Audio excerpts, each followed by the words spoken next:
because as we know, there are known knowns. There are things we know we know.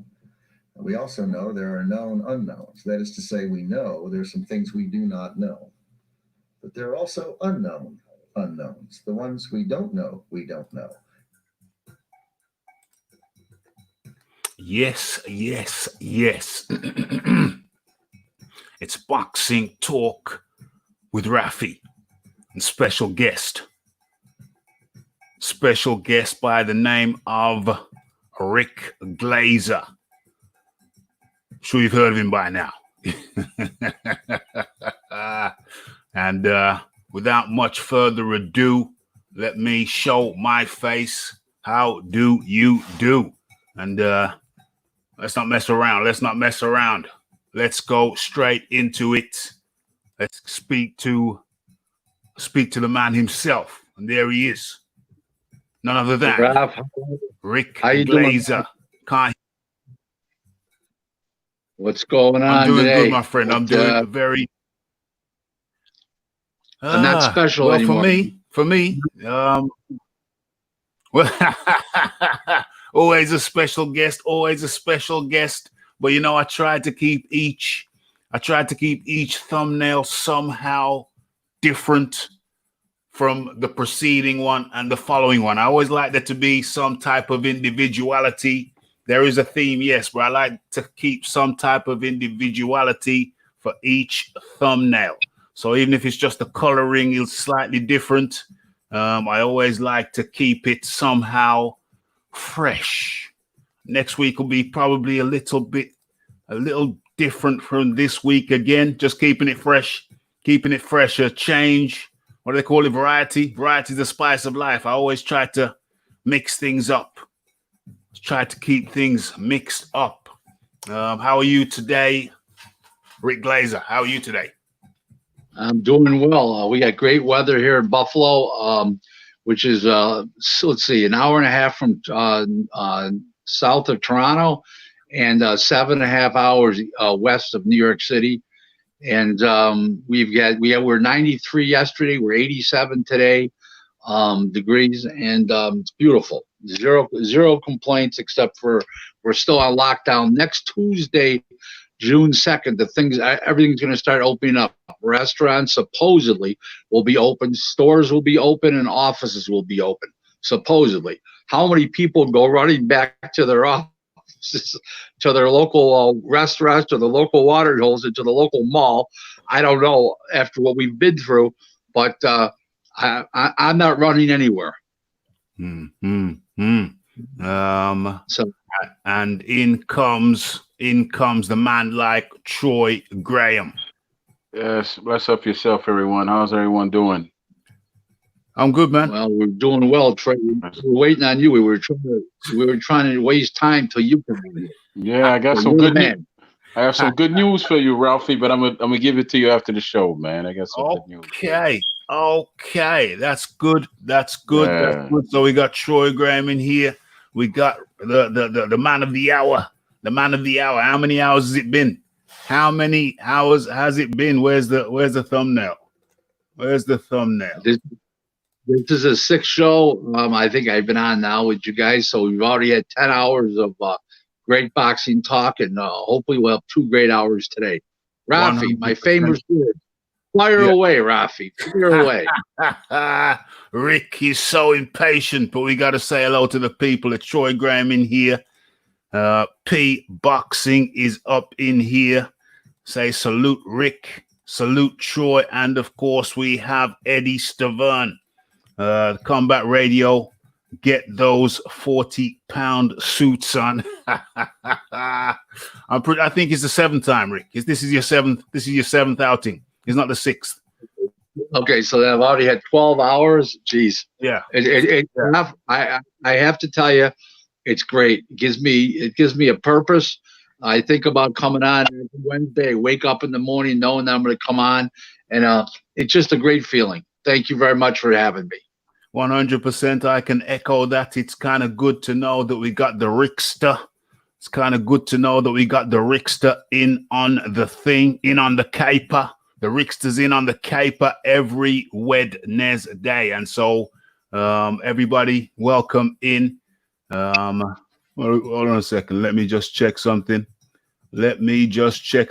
Troy Graham, come in, my friend. Come in. I'm just checking something in the background here. Sure, off the Bluetooth would probably be better. Okay, you can hear me better now, right? Mm-hmm. Yeah, I'm here. I was doing double duty today. I'm not going to tell you what. That's why I'm still have my hands in the pots and pans and carrying on. But I'm here, man. He's cooking. I'm always cooking. Yeah, I'm a cook, man. I'm not a chef. Yo, man, you're cooking. Yo, man, you're cooking. I tell you what. There's a question I would love as the show goes on. I mean, there's a question I know I want Raphie to throw out at you, but I'll let the show build a little bit. Then I'll have him ask you the question. You're gonna have me ask Rick the question that you're thinking about. Yeah. You're gonna have me ask Rick the question that you're thinking about. I got a lot of skills, my friend. I got a lot of skills, but you know, I only read women's minds. I only read women's minds. Oh no, this is actually your question that you posed yesterday. Okay, I posed it yesterday. About boxing and Eddie Hearn and a certain change to boxing. Okay, yeah. Okay. I'm still none the wiser, but I'm sure I think I'm going to let you ask Rick that question yourself, my friend. Yeah, okay. So, what's going on here? Let me move this. Is this moving? That ain't moved anywhere. What's that? Who's that? Okay. Okay, we good. Okay. So, without much further ado, I think people are starting to trickle in. We're not going to do the warming video. We're going straight into it. We're going straight into it with the first. Hold on. Where do I start with this? I got multiple options. I got multiple ways and options I could go. Do I start with the headlines or do I just start with? Yeah, let me start with the headline question. Let me start with the mass populous headline question. Where are we? Yeah, let's talk about it. Let's talk about it, Rick. The Zone. They've been in the news. People want to know what's going on with the Zone. Are they going broke? Are they heading into disaster? Are they sailing towards disaster? To answer that question better is understand there's a lot of big corporations behind, besides a Russian billionaire. There's other big companies behind it that I don't think they're going to go broke in the immediate future, but they've got to do something to drive up and maintain subscriptions. Mm-hmm. They haven't been able to do that. They were in trouble before the pandemic, and the pandemic shutdown really put them, down under, underwater. Put it as in the financial world says. They've been looking to raise capital since last fall. Eddie Hearn has not helped the situation. Eddie Hearn has paid way, way, way too much for fights. He paid Mikey Garcia, and it's everybody's saying $9.7 to $10 million total between them, when in reality that fight was worth about $2.5 million total. Huh. He paid Jacobs and Chavez, Danny Jacobs and Chavez Jr. He paid them $11 million total, and that fight was worth approximately maybe $3.5 million. So that being said, he's not, he went on Boxing Scene in an interview, and he said that it was his fault and DAZN's. No, it wasn't DAZN's fault. It was Eddie's fault. Eddie was entrusted to steer the boxing ship for DAZN, and Eddie failed that fiduciary duty. Maybe he didn't have one legally, but he did have one ethically, and he just has failed that. They were relying on Eddie for market value, to know boxing, to know the fighter's values, and he completely failed. And he's put some big fights together, and good fights, don't get me wrong. Michael Garcia and Jesse Vargas was a good fight. Was it worth $9.7 million just for that fight? No, sir. Okay, and that's the underside. It maybe have been 10,300,000 more. I don't know. It's a mess. Here's the big difference between ESPN and DAZN, just to let everybody realize. Forget about other content like UFC. Forget about other content like Major League Baseball and NCAA college basketball in the U.S. Forget about all that. Let's just go with boxing. Okay. The difference is that one is $5 a month, and one is, depending on what you're buying, what subscription plan you're on, okay, is between $10 and $20 a month. Well, for $5 a month, the average guy is not going to cancel, even if there's no boxing or nothing on, like there has been the last couple of months, no sports at all. But a guy's more likely to cancel if it's between $10 and $20 a month, especially if his wife's physically paying the bills. In other words, well, honey, do we really need to pay $20 a month or $15 or $10 a month? No, we don't. $5 a month? Yeah, leave it on. What the heck? It's only $5. That's people's attitude. You've got to give somebody something for their buck, and they just haven't done that. And you can't come on with Joshua twice a year and run a whole network on that, because, okay, Canelo comes on twice a year. He's outpacing Joshua in subscriptions when he fights and retention. Okay, now people stay on the subscriber service once they do. Okay, the Golden Boy fights with Ryan Garcia and Virgil Ortiz are doing more eyeballs than Eddie's fights with all those world title fights on it. And those guys aren't even world champions yet, but they're very, very popular American fighters. Eddie has a whole bunch of fighters that nobody wants to see. Okay, nobody's asking to see Demetrius Andrade, except his immediate family or anybody that has a financial interest. Nobody wakes up on a morning that Demetrius Andrade is going to fight. Says, oh, I can't wait to see Demetrius Andrade fight tonight. Doesn't work like Ryan Garcia gets the reaction of, oh my God, I can't. Oh, Ryan Garcia is fighting tonight. You know, oh, I'm going to invite the friends over. Okay, Virgil Ortiz, same thing. People are excited. Nobody's excited about these guys that Eddie's putting on. Eddie's mistaken. Eddie thinks you just put boxing on and people show up like in England. This is the United States. It's a different thing. The reason why is in England, your biggest sport is basically, you know, we call it soccer, you call it football. Rugby's big over there. Okay. We in America have eight big sports over here. Okay, NASCAR, hockey, NBA, college football, pro basketball, college basketball, UFC, okay, NHL hockey. We've got it all over here. Major League Baseball. And that's the difference, okay? And in the meantime it is a completely different outlook because of that, because your entertainment dollars are so spread out over here compared to in the UK. And that's the big difference. And Eddie has not ever grasped the American market. Let me say this. Eddie is a fantastic promoter. I was going to stop short calling him great because he didn't listen to me when I told him to go fight. I emailed him and told him to go fight Trevor Bryant. Instead, he took Andy Ruiz.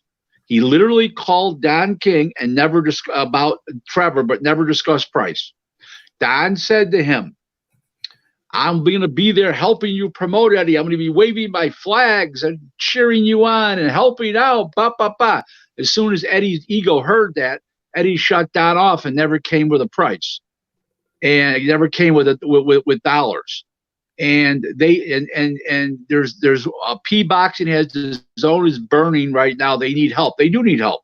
They need a real boxing guy, and I'm not saying Rick Glaser, a real boxing guy. Period.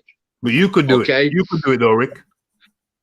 Oh, I'm not questioning I could do it. But right. You know, nobody. No, let's put it this way to you. There's other guys that are as capable as I am of running the zone. A couple of them have TV experience even. Okay?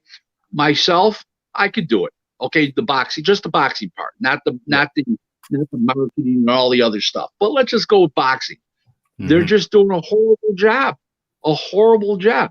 How can Bob Arum, okay, go and put on a world title fight October 18th between Wojciech and Beterbiev for a world light heavyweight championship, 2 undefeated champions, and they turned a wonderful profit, and everybody's smiling. The fighters are happy.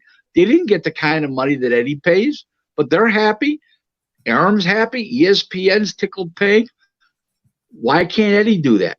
Eddie's problem is he's what they call ivory tower, okay? Ivory tower boxing promotions. He started out at the top with a father that's worth hundreds and hundreds of millions of dollars. That's a Hall of Famer. He never started out at the bottom. He's not a grassroots guy, okay? P Boxing says Eddie's arrogance. Absolutely, Eddie's arrogance. Eddie's arrogance cost him having to pay Andy Ruiz $14 million in the rematch, whatever when it was, okay? Yeah. Because he should have taken Trevor Bryant, okay? Eddie doesn't listen to anybody, okay? And Eddie listens to maybe that Frank Smith, but Frank Smith may be a talented guy, but he's a young in age. You need experience of people that have been there and done that. Eddie has not. Eddie has done very well, but then again, he was handed a fortune with Eddie, with Barry's money and Barry's connections. And yes, Eddie's done a great job. Don't get me wrong, but everybody makes mistakes. Eddie doesn't admit making mistakes. Now he says, "Oh, DAZN, DAZN and I, or myself and DAZN." Okay, well, whatever. It's Eddie's fault. Period. It is Eddie's fault. But on the flip side of that, I think the arrogance is the arrogance a component of the drive, because Eddie has been one of the driving forces. He has been the driving force in the UK and one of the biggest forces on the worldwide stage. I put it to you. Arrogance, pride, ego, a little bit of everything. Don't get me wrong. But when you're back with a wealthy father and DAZN's money, it was hard to make mistakes, but he made them. Okay, and it's just they're in trouble. That's all there is to it. And Eddie's got to completely curtail paying ridiculous money for these fights that he tries to throw together, and he needs to concentrate on his core group of fighters in the UK and a couple fighters from the US, and put them up against the fighters in the UK, like Demetrius Andrade moving up to 68 and fighting Billy Joe Saunders. If Saunders doesn't get the Canelo fight, that would be good. Danny Jacobs fighting Callum Smith, Danny Jacobs fighting Billy Joe Saunders, something like that. Yeah. He's got to start putting together. Nobody wants to see Chavez Jr. That thing is so wore out. He's quit. Seriously, he's quit so many times, and he's a joke. Nobody wants to watch him. Mexicans don't even believe in him, and they wanted to believe in him. Yeah. So, none of that is good. Basically speaking, Eddie really needs to hem his operation either in or hire a real CEO in America, or a chief operating officer, a real one. That okay, like Kevin Wynn, let's just say. Kevin Wynn's a lawyer, and he knows boxing inside and out. He was a vice president of Madison Square Garden. He was a executive at IMG, the international sports conglomerate. He was COO at Don King Productions. He runs a tennis league. He's an executive with a tennis league. I think he's like second in charge of that. So my point is, that's the kind of guy you hire. Okay, you want to and you put a street team out there. You don't have Eddie with his British accent, with his fancy clothes, running around trying to sign American street urchins. It doesn't go over really. Street urchins. OMG. Interesting. What is this here? What is this here? I saw an interesting question here. Well, it was written as a statement. Need people. Where is it? Where is it? Where is it? Where is it? I just saw it. I want to get into it. Damn, there's a lot of questions coming in, a lot of statements being made. Okay, here it is. Here it is. Okay. So the zone was to blame for AJ versus Wilder not happening, according to no, absolutely not. They weren't fighting. They knew they couldn't beat Joshua. They went for Fury, who they thought he was the weak link. And they were proved wrong. They went off Fury's 2 tune-up fights when he came back, where he looked like a slug, when he put those 2 journeymen, and he stood up like a rock in the first fight. They were forced to do the rematch, and you saw what happened. So no, they were never fighting Joshua. Everybody needs to get that out of their minds. The zone did not screw that up. And Thank you so much.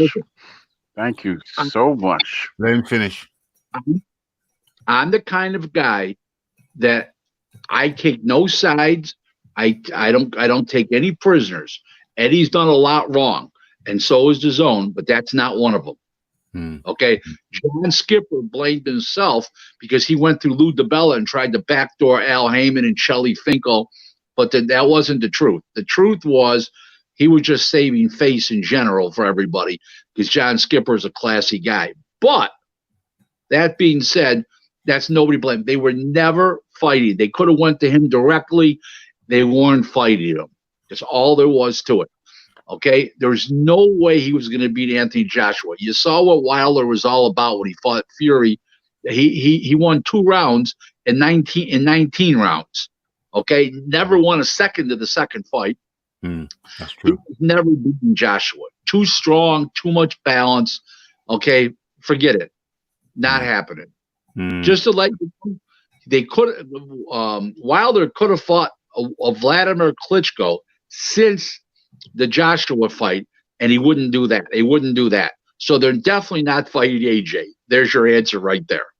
I'm glad you said that. Just like Troy said, I'm bringing in Troy after me. I'm glad you said that because I've been saying it over here at Raphael Dawkins Combat Radio for the longest time. There's no way in hell a man who wanted to become unified would have turned down so many offers. There's no way in hell that a confident man who had 1 belt would have turned down so many offers from Joshua if he had any real intentions of giving himself the opportunity to become undisputed. Deontay Wilder never wanted it because he knew he would have got his brain battered in. They're talking about he's got a dent in his cheekbone. Well, how about a dent in the skull? That's what would have happened if he'd have went up against Anthony Joshua. Troy Graham, I know you got something to say on this. Yes, sir. I'm just thankful that it was Rick that said it because he comes with some clout, and it's hard to dispute him because honestly, if something's right and the truth is usually right in front of your face, a lot of people just can't accept it because you have a boxer who was offered $100 million. When does that ever happen? And that was for 2 fights, right? Yeah, that's for 2 fights. You have some football. No, that's not true. 3 He was fights. offered 3 fights. No, he was offered $120 million, $20 million for Brazil. Okay, he ended up getting $9 million for that, and he ended up getting I don't know what he got for the first Fury fight. I believe somebody paid $3 million or something like that, $3 million something, and the second one he got like $28 million. Okay, wow. But in the meantime was a long way from $120 million. But they, like I said, they were never fighting. They were never fighting Joshua. Okay, they saw Fury. That was the end of the story. They thought he was a bum, a drug addict, a drunk, done.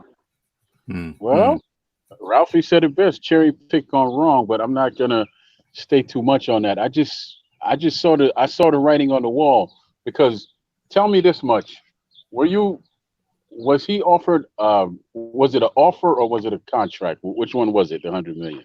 Was it just an offer or was it a contract? Well, it was a discussion between. It was a deal between John Skipper, head of the zone, and Lou DiBella. And Lou DiBella called up Wilder directly and offered him the $120 million. And then Shelley. Hello?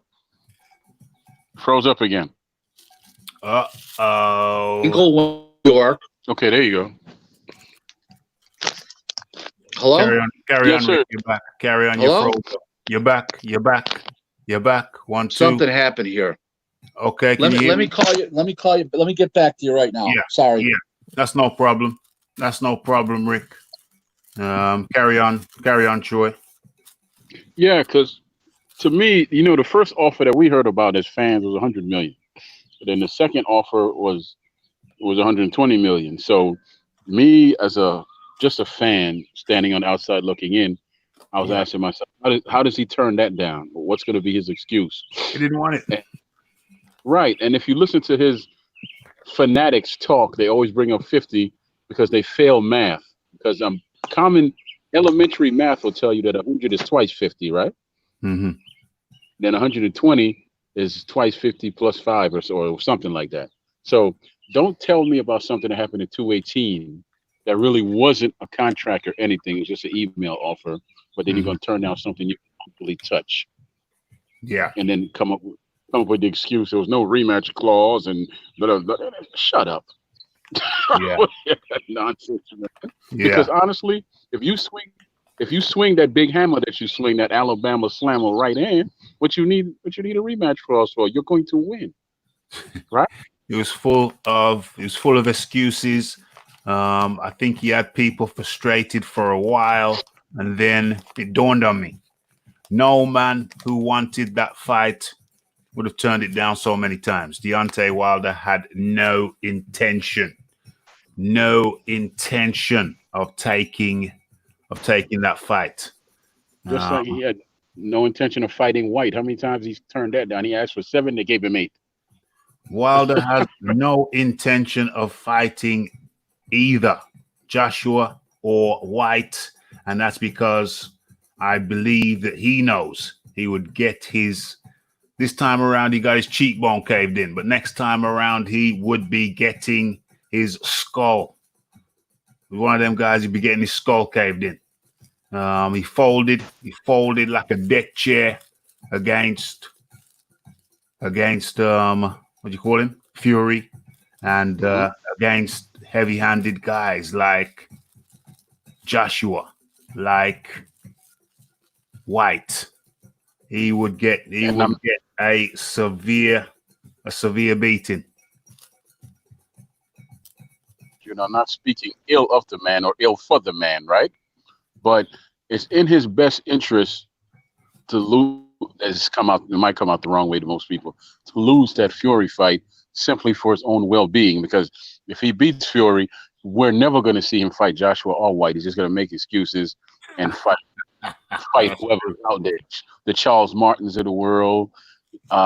He's not going to fight the Polish guy because he comes forward. Kalinowski. He's probably going to make a way to fight Gerald Washington again. Well, he's been doing good. Yeah, shut up. So I think it's in his best interest, mentally, physically, and everything else, to come with your A game against Fury, and his Fury come with his game, and let's just hope as fans and as human beings that he loses, not in a harmful way, but just he loses, and then he says, you know what, I can't get a fair shake. He had metal in his gloves, he had iron in his jaw, and he kicked me while, and then he retires. I think that would be in his best interest, really. And I've never said that, but all jokes aside, based on what I saw against Fury, he don't need to fight anybody that can punch, because White was right. If he was fighting White and White was landing them punches, he would have really damaged him, because he's a mule. He punches like a mule. Yeah. Absolutely. If it was against White or Joshua, I think he could have ended Wilder's career in that fight. Could have ended his career. Could have finished him. Could have absolutely finished him. Yeah. So Deontay Wilder didn't want nothing to do with White or Joshua. They want nothing to do with him. Okay, let's have a look at some of these points before we move on. Let me check my phone. Let me see what's happening with Rick. See if he sent me a message. Let me scroll down. Twitter.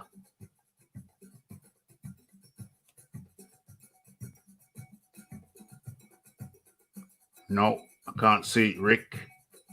Can't see him.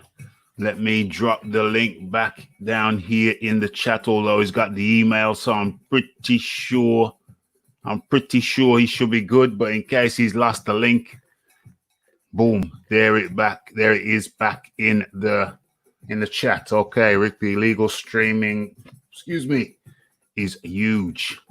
People don't want to pay $80 PPV. It's financially. Is it financially viable to lower the PPV prices? Good question. Yeah, Bob Arum said not too long ago he's going to drop it to 40. Yeah. Yeah, I mean, at this time, honestly, I would drop it to, let's say, 30 and put on more fights. You just have to know how to put a card on. They don't have to be great. They just have to be good, real good. Look at all those fights that we used to have on free. Well, you're in the UK, but over here we had Wide World of Sports back in the day, right? A lot of good fights came on there. Breland, Aaron Davis came on there. That was an incredible fight. Simon Brown versus Tyrone Trice, 1 and 2 came on there, right? Sugar Ray fought a couple of times on Wide World of Sports. Tommy Hearns. All them cats fought on Wild World of Sports when they were coming up. So, and then we had Tuesday night fights and we had Friday night fights. So it's feasible to do it. You just have to put good cards together. Good. If the cards are good consistently, then the people will come back. Everybody's trying to make one big splash. Not easy to do in these times because there's no real superstars around that actually gather up everybody's soul. Joshua is good for those who enjoy him. Yeah. You take Canelo, he's good for those who enjoy him. Tyson, Fury, etc., etc. Yes. And Rick Glaser has rejoined us. How you doing, Rick? Yeah. Raph, Troy, Yeah. This may be a whole time first for your show. I just made a boxing deal. A guy called me. I just made a deal. So there you go. I couldn't pass up that. I couldn't pass up that money. You know what I mean, Rob? No. You can't pass up that money. You know, if you don't make dollars, it don't make sense. I don't need to explain that to you, Rick, of all people. Yep. Okay, so I think we're good. Rick's back. He made a deal in the COVID era. So that is excellent. A fight for July. Just closed it. It was a beautiful thing. Damn. Okay. Well, anyways, going back to what we were talking about with Eddie and everything else, to be honest with you about it, I think the zone will find their way to success, but I think they need to back up, re-energize themselves with new ideas, new marketing, cut back the ridiculous person. And you're not paying Joshua ridiculous money. You're not paying Canelo ridiculous money. They're paying guys that they shouldn't be even having fight. They're paying them ridiculous money. So what does it say here now? The zone have a $500 million still on the table from Goldman Sachs. And as investors, they have a say to how finances are spent from now on. Yeah, I would believe that's very possible. $500 million to Goldman Sachs is not a lot of money. So I would say yes, that's a very good possibility. That is a good possibility. What's your final words on the zone situation? You just got to find a CEO, get a CEO in over there in the USA. You only need No, a few. no. Eddie needs a CEO for his company, not the Zone. Oh. The Zone needs a boxing guy. Oh. Period. Oh. Okay, they need a real boxing guy, and Eddie needs a real CEO. So he's not caught between a guy who knows the American boxing market, a guy who can run a company over here without listening to without taking Eddie's instructions every day. Where a guy he doesn't have to call him, the guy knows how to run a business. Mm-hmm. Okay, he knows Kevin Wynn well. I would say Kevin Wynn's the guy. Kevin is WYNNE. Yeah. And he lives in the Washington suburb of McLean, Virginia, and he's a well-seated career sports professional. He's a lawyer by trade. He's a super high-quality guy, and he'd be no reason why Eddie shouldn't hire Kevin Wynn. That's my opinion. But You know what? Eddie doesn't think like that. So we'll see what Eddie's next move is, and we'll see what DAZN's next move is. Okay, so I think we've chopped up the DAZN question.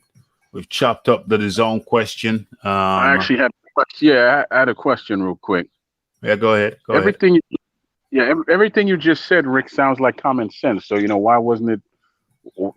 Why wasn't it applied? Why didn't they think of that themselves? Because of the arrogance of some people, ignorance of others. Others thinking they know the American market and they don't. Others thinking they know boxing and they don't, as well as they think they know it. Just to let you know something, just because a man is a great promoter doesn't mean he's a real boxing guy. Don King's not a boxing guy. He's a great promoter. Bob Arum's not a boxing guy. He's a great promoter. Bob Arum has surrounded himself with top boxing guys. Okay, Bruce Trampler, Hall of Famer. Okay, Brad Goodman, future Hall of Famer, Carl Moretti, Brad Jacobs. These are boxing guys. Okay, that's one thing. Eddie, when Don King was in his prime, he had Don Majeski around him. He had Patty Flood, Al Braverman, Eddie Masseuse, Peyton Shear, all boxing guys. And that's what it takes. What you lack, you're supposed to hire as a top guy and be close to you. What you lack, what you don't lack, you don't need to hire. Okay, Eddie is not a CEO. Okay, he's not a chief operating officer. Now these are things Eddie thinks he is, but he doesn't know what it entails in America. Let's not confuse the UK market compared to the market in England. Okay. The boxing fans of the UK are much more passionate for their boxing than Americans. They have, like I said earlier, they have a lot less sports in the UK, different sports that mean something. And Eddie has not grasped the American market. Yeah. What does this say? What level would Felix Verdeo be at now if it was not for the accident? Would he be competitive with Lomachenko? No. That answer is no. So we answered that question. Accident or no accident, Lomachenko is. I mean, Verdeo would never be on a Lomachenko league. Damn. Okay, so AJbxng up in the building. Sports me on Twitter. Thank you very much for the support on Twitter, JD, and is here in the chat also. So that's great. P Boxing, can I jump on soon, Raphie? No, we just keep it. We just keep the panel nice and small on a Wednesday when we got Rick in, because we like to fire the questions at him. We have to keep him fed with those questions. It's like a machine gun thing. Try on a Monday, my friend. Monday is a good day to jump on the panel. And and even a Friday, actually. Monday or Friday, but not on a Wednesday. But shoot your questions in from the chat. And where are we going now? Have you got a question for Rick, or do you want me to go to one of mine? Okay, just real quick. I have to step away for a moment, Ralphie and Ricky. I got to deal with my son real quick, and I'll come right back, all right? Okay, cool. All right. No problemo. No problem. No problem. Okay, so Josh Taylor expects that his next fight will be a mandatory, but he says he would rather bypass that for a big fight? Well, I don't know who his mandatory is without looking and paying the attention, because I know he's got 2 belts, as so does Ramirez. But I will say this to you. The world is awaiting Josh Taylor and Jose Ramirez for all the right reasons. Both guys are well respected in their home countries. Both guys have a great legion of fans behind them. Both are undefeated. It's what boxing's all about. The best fighting the best, and it doesn't happen often enough. And these two want to fight each other. There's no posturing here. Okay, the only reason why so far it hasn't happened yet, they got to get mandatories out of the way, and also the pandemic, because you need fans to put that fight on. But okay, other than like Josh Warrington and Shakur Stevenson, there's a lot of posturing going on there, and I don't really think it's by either fighter, okay, for any reason but money. Okay, it's not that they don't want to fight each other; it's just trying to get the money up, for Shakur Stevenson, because they do want to fight each other. But the best need to fight the best much more often than it happens in boxing. Like I said to you on an earlier show, Raph, years ago, they used to come on the TV. It was the champion and the challenger. Today, it's the A side and the B side, even if it's a world title fight. The best are not fighting the best anymore, folks. They need to fight the best need to fight the best more often. Well, damn. I assure you, people, Rick and I have not collaborated. There's no collaboration. It is a pure... I've never talked to you on the phone. We've communicated a couple times on direct message and Twitter and email, but we've never even talked. It's funny thing. I've been doing things with you for this is the seventh show now, and we've never even talked on the phone, which is shocking. But it's not appalling. I said shocking. Don't confuse things.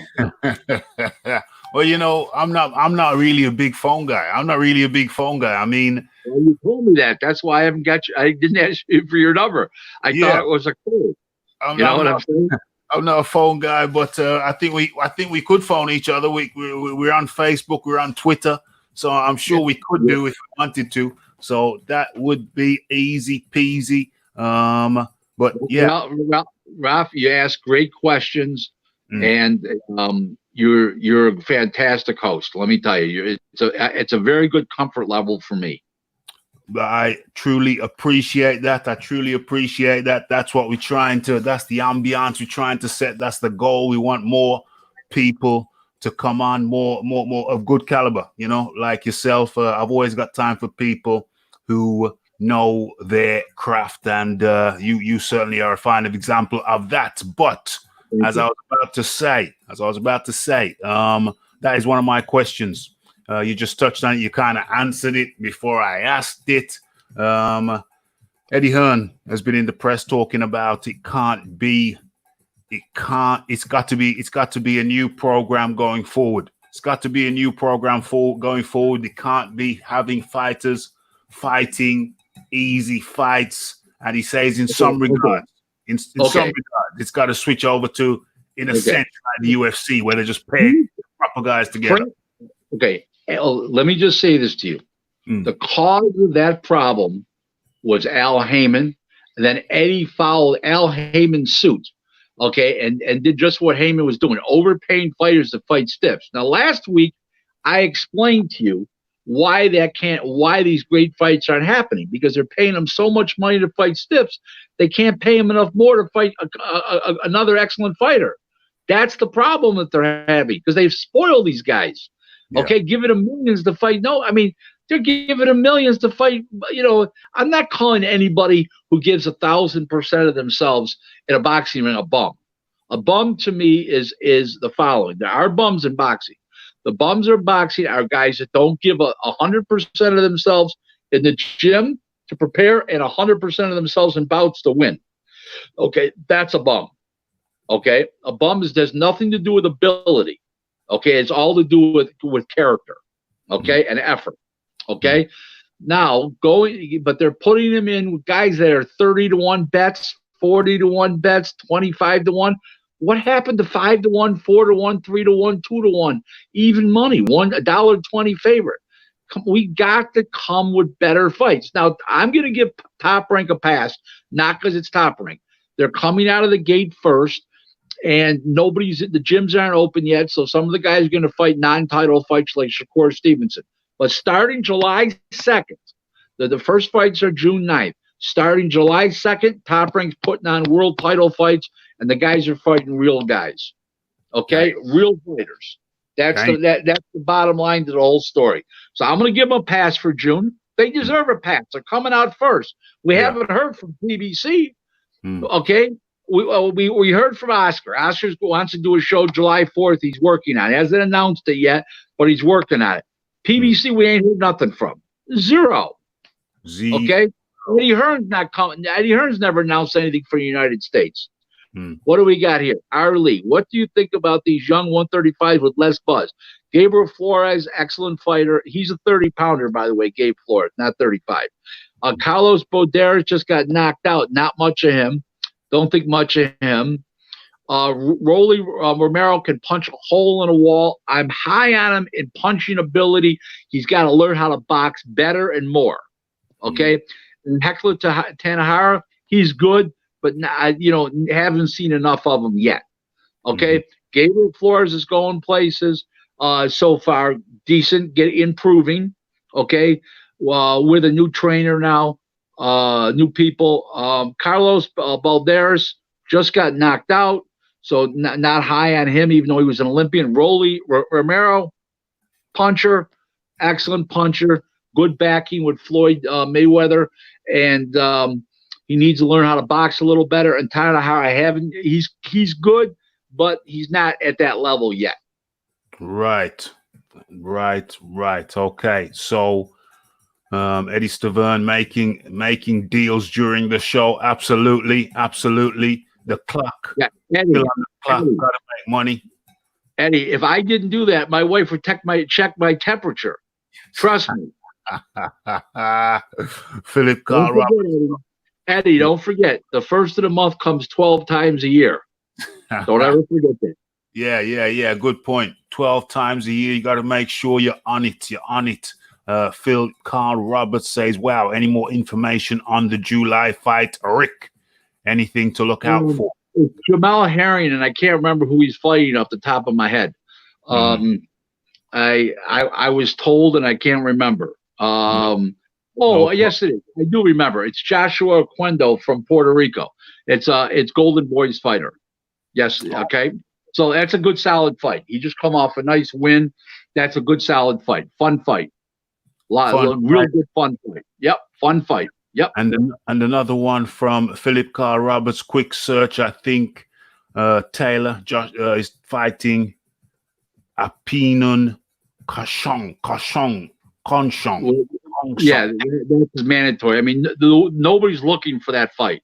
So everybody wants to see him and Jose Ramirez. I mean, that's But, I'm not saying that fighter, I think he's from Thailand, is not a good fighter. I didn't say that. But nobody's looking. Society is not looking for that fight.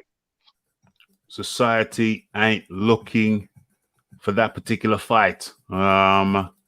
George Groves is back up in the press and talking about 1 more minute. And I would have put Carl Froch away. If my mother had balls, she'd be my father. It is that simple. It really is. It's ifs and ands were pots and pans, we say over here, but they're not. You know what I'm saying? They are not. Okay. So I'm looking now. Let me go into my list. Okay. So Jamie Munguia. It's actually pronounced Jaime over here. Jaime. Well, yeah, they pronounce it like Jaime over here. I just kind of, it's about habit. Jaime Munguia. Who for Jaime when he comes back? Who for Jaime? I don't even know what he's gonna do. You know, I can't imagine who he's going to fight. I really don't know. I mean, they're talking about fighting Canelo shortly. He needs, he better take on GGG instead of Canelo, because he got no prayer with Canelo. He got at least a puncher's chance and a young man's chance, and he's got a big heart. So and he throws a lot of punches, so he could beat GGG, but he ain't beating Canelo. No way, no how, no prayer. Not a prayer. Not a prayer. Not a prayer. So Triple G. What do you feel about Triple G? I don't think we've ever talked about Triple G. I think what's left for Triple G. Here, this is how I call it. Everybody calls him a great fighter, but he's never beaten a great fighter. Okay, who's he ever beaten? He never beat anybody great. Think about that. I have thought about that. Wait, he reminds me of Julian Jackson. Julian Jackson beat a tyro, Terry Norris, and never beat anybody. He knocked people dead, but he didn't beat anybody. Harold Graham he was just a guy. I mean, he was a contender. He wasn't great. You got to beat household names. You got to beat top guys that are fellow world champions to be considered great. Not like Duran was great. Hagler was great. Sugar Ray Leonard was great. Okay, those are great fighters. Okay, Lennox Lewis was a great fighter. Larry Holmes was a great fighter. Okay, this is a guy who never beat anybody. It's Ara because he's a puncher, but he hasn't beat anybody. Julian Jackson was great until the guy punched back. Then he got knocked the fuck out. Yeah. And it leads me to the question: Can you be a great? Why isn't this showing? Save and show. Oh, what the hell's going on? What's left for Triple G? Oh, I'm doing a scrolling by accident. I didn't even know I could do that. Okay, so what's left for Triple G? Stop that. I like to see him and Munguia get it on, and the winner fights Canelo. But they're taught these geniuses at the Zone want to do GGG and Canelo, and they're better off doing GGG and Munguia. That's my opinion. And then create a winner for Canelo to fight, and then it's a mega. Both are mega fights. So that's what you got to do. But you know what? That's why they need a real boxing guy. 100%. Okay. Uno momento. Boom. There you go, Troy. Boom. There's the link. What's going on here? What's this question? Say, is there a restriction on how many fights on the card in the US after the lockdown? In the UK, no. But Top Rank's going to do 4 fights a show to start with, but they're going to do 3 shows a week. It comes to 12 fights, and normally they do 6 to 7 fights on a show. Once in a while they do 8. So you're still going to get more boxing over the course of the week with more main events and more because everything will be televised. I have returned. Okay. So what's going on? Fight Doctor is just in the chat. Hold on. I'll let him on. Okay, Fight Doctor, how you doing? How you doing, Fight Doctor? Are you on Rick James status? Fight Doctor is in the house on Rick James status as always. What's going on, gentlemen? Okay, it's all cool in the gang. Fight Doctor, when Rick comes on, I just really keep it a limited panel. But since it's you, I'm going to let you come on live and ask Rick Glaser a question. Then I'm going to drop you off, and you can do it from the chat. But ask Rick a question. Have you got a question for Rick? Yes, I have a question for Rick. Okay. Now, I've heard that it seems to me that you've been very critical of the PBC for various offenses, like, for instance, not allowing their fighters to fight non-PBC fighters. And I would agree with that assessment. However, that particular game is not, it's never been the sole domain of PBC. Aram has done it. De La Hoya does it. All of the top promoters at some point or another have done it. So, I think that it's a bit unfair for you to sort of single out PBC and not sort of go after some of these other promoters. Now look, I'm not a fan of any particular, and I'm going to keep this short. I'm not a fan of any particular promoter. I'm not a fan of Haman, but at the end of the day, Aram is probably the dirtiest of the lot. Okay. And Aram has prevented a lot of fights from happening, a ton of fights. And the man is, let me run something by you. You're 1,000% correct. I'm not going to disagree with that. Okay. I will concede that because I agree with you. But that would be about my number 12 list of infractions against Al Haman and PBC. So that's minor compared to some of the other things they've done. The major things they've done, they attempted to monopolize the business. Okay, whether a judge wrongly ruled, a federal judge, and I will tell you, he wrongly ruled because Al Haman fits the definition of a promoter. He's the one that's securing the money. He's the one that's dwelling it out. He's making all the determinations. Whether he hires a licensed promoter or not, he's a promoter. He violated antitrust laws. He attempted to. He didn't succeed because he went broke before he was able to do it. Okay.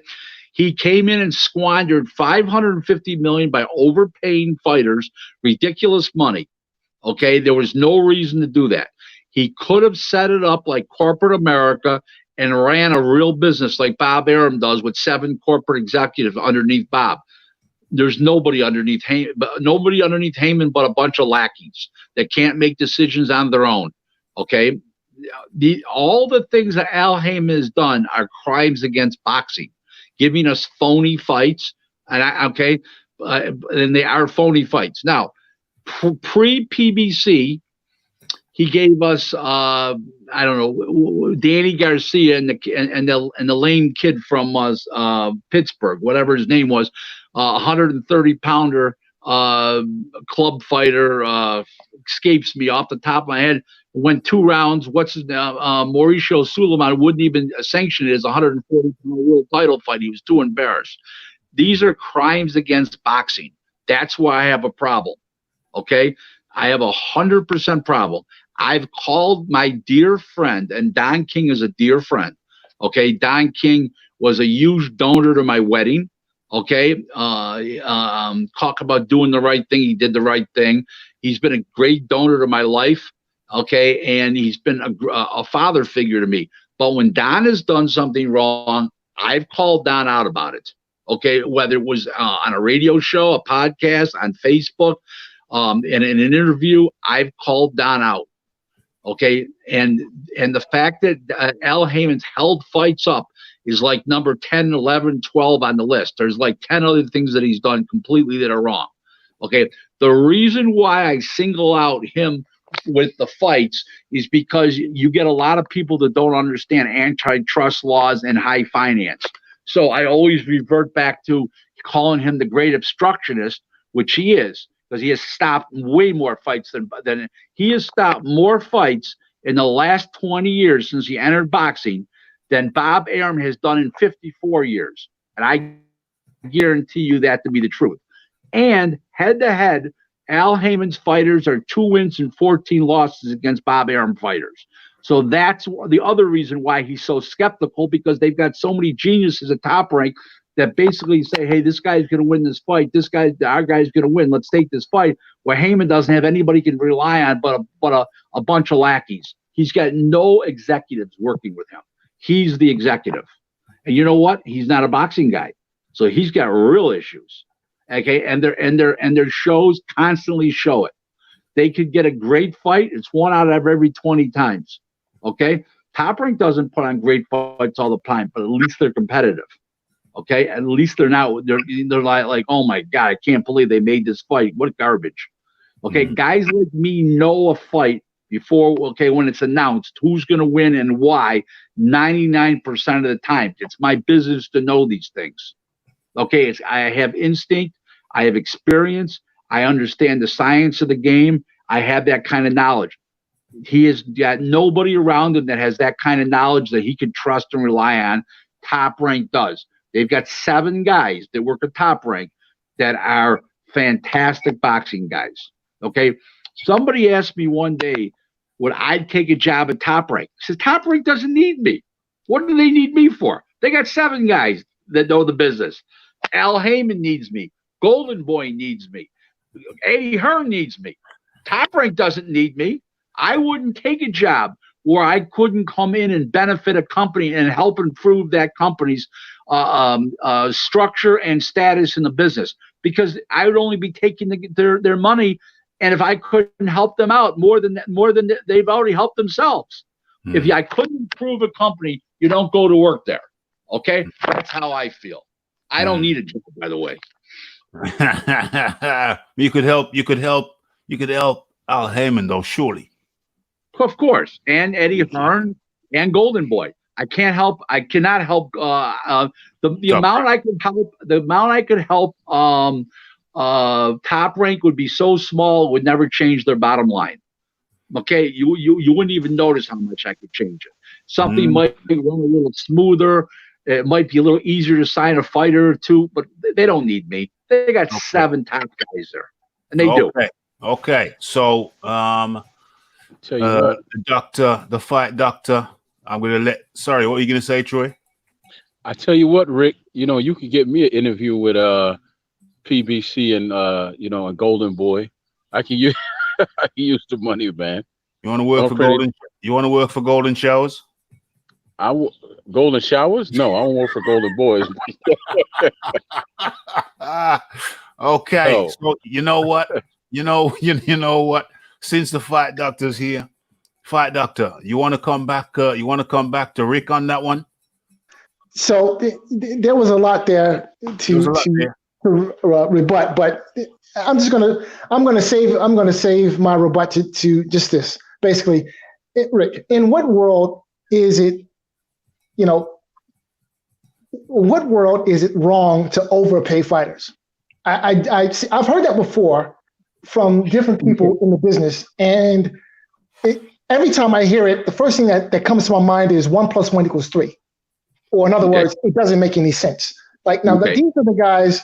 Now you understand. I'm sure that you understand how dirty the fight business is, in that the fighters are unfortunately at the very bottom of the totem pole. So when I hear people say things like fighters are being paid too much money, my first response to that is, well, these are the guys who are literally putting their lives on the line. So two seconds. If one of your criticisms of Al Haman is that he pays fighters too much money, then my response to that is your criticism of Al Haman in that regard is unfair and a bit hypocritical, because the fighters. He says the same thing about Eddie Hearn, by the way. But carry on. Right. Okay, I'm going to answer that question. Okay, and it's Rick, a great. Rick, I don't normally do this. But I wanna just have a few seconds before you answer the question. Okay, so I want to put this in context. Me as a humble guy, I don't know as much about the game as Rick, nowhere near it. But me as a humble guy, I'll say this: when people say it's impossible to overpay, I'll use the simplest. Before I go to Rick, I'll use the simplest example of how demonstrated it is possible to overpay. Look at the housing market.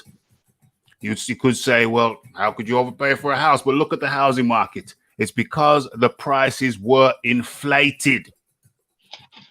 As a result of the prices being inflated, that's how we had the crash.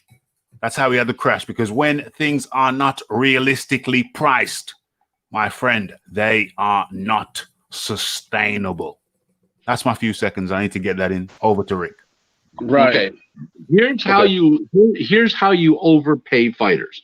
First of all, this is a quote that I've been quoted on, and I stand by what I said. We in the business are all here for the fighters. We are glorified stagehands. It's always about the fighter. Okay. This is what I'm going to say. This is how you pay the fighters too much. When you are paying them to fight, guys who they're supposed to be easily be able to beat. They're 20 to 25, 30 to 1, 15 to 1 underdogs, and you're paying them a lot of money, then you're overpaying. Okay? If you're paying them to fight each other like Josh Taylor and Jose Ramirez, no, you're not overpaying. As long as those numbers justify the bottom line to the whole show and how much you would expect to make on a show like that, then you're not overpaying. But when you're asking to fight donkey fights, I call them donkey fights. Okay, you're asking to fight donkey fights. Okay, easy wins for too much money, then you can't make the real good fights. Because I was on this show last week, I explained how Ray Leonard and Roberto Duran fought. Okay, and how they fought was, and I can't remember the exact figures, but I know Ray Leonard got $1.5 million to fight Benitez, and I believe he got $500,000 in bonus money for how much gross it did, pay-per-view. I mean, closed circuit buys. Okay, then Duran got, I believe, $300,000 for his most money for his lightweight fights. Then he journeyed into welterweight. I think he got $500,000 to fight Palomino. Then how did they make Leonard? They paid Leonard 5 times as much. They paid him $10 million, and they paid Duran 4 times as much, $2 million, to make that fight. Based on those numbers, you can't make those kind of fights today. Almost impossible, because they're paying them too much to fight the donkeys, and there's not that much more money to fight the real good fighters, so nobody wants to take a risk. Al Haman created that market, and now Eddie Hearn has followed through with that market. There's no reason. They're not worth that kind of money. That's how they've overpaid the fighters. Fighters are supposed to make as much as the market will bear. I agree. But when you're paying them to fight stiffs where there's very little risk, and you're paying them ridiculous money, there's a problem there, because you can't put them in with the good fighters for another $1 million, $1.5 million, because they're going to say, well, I can just keep going fight these donkeys, and I keep my title. I live to fight another day. I maintain my championship. I'm still the champ. Guess what, guys? That's killing boxing. Al Haman started it, and Eddie Hearn is following through with it. And that's what's happening. That's where you overpay fighters. Yes, sir. All right, let me jump in here and say this just to answer Fight Doctor's question, if he's still here.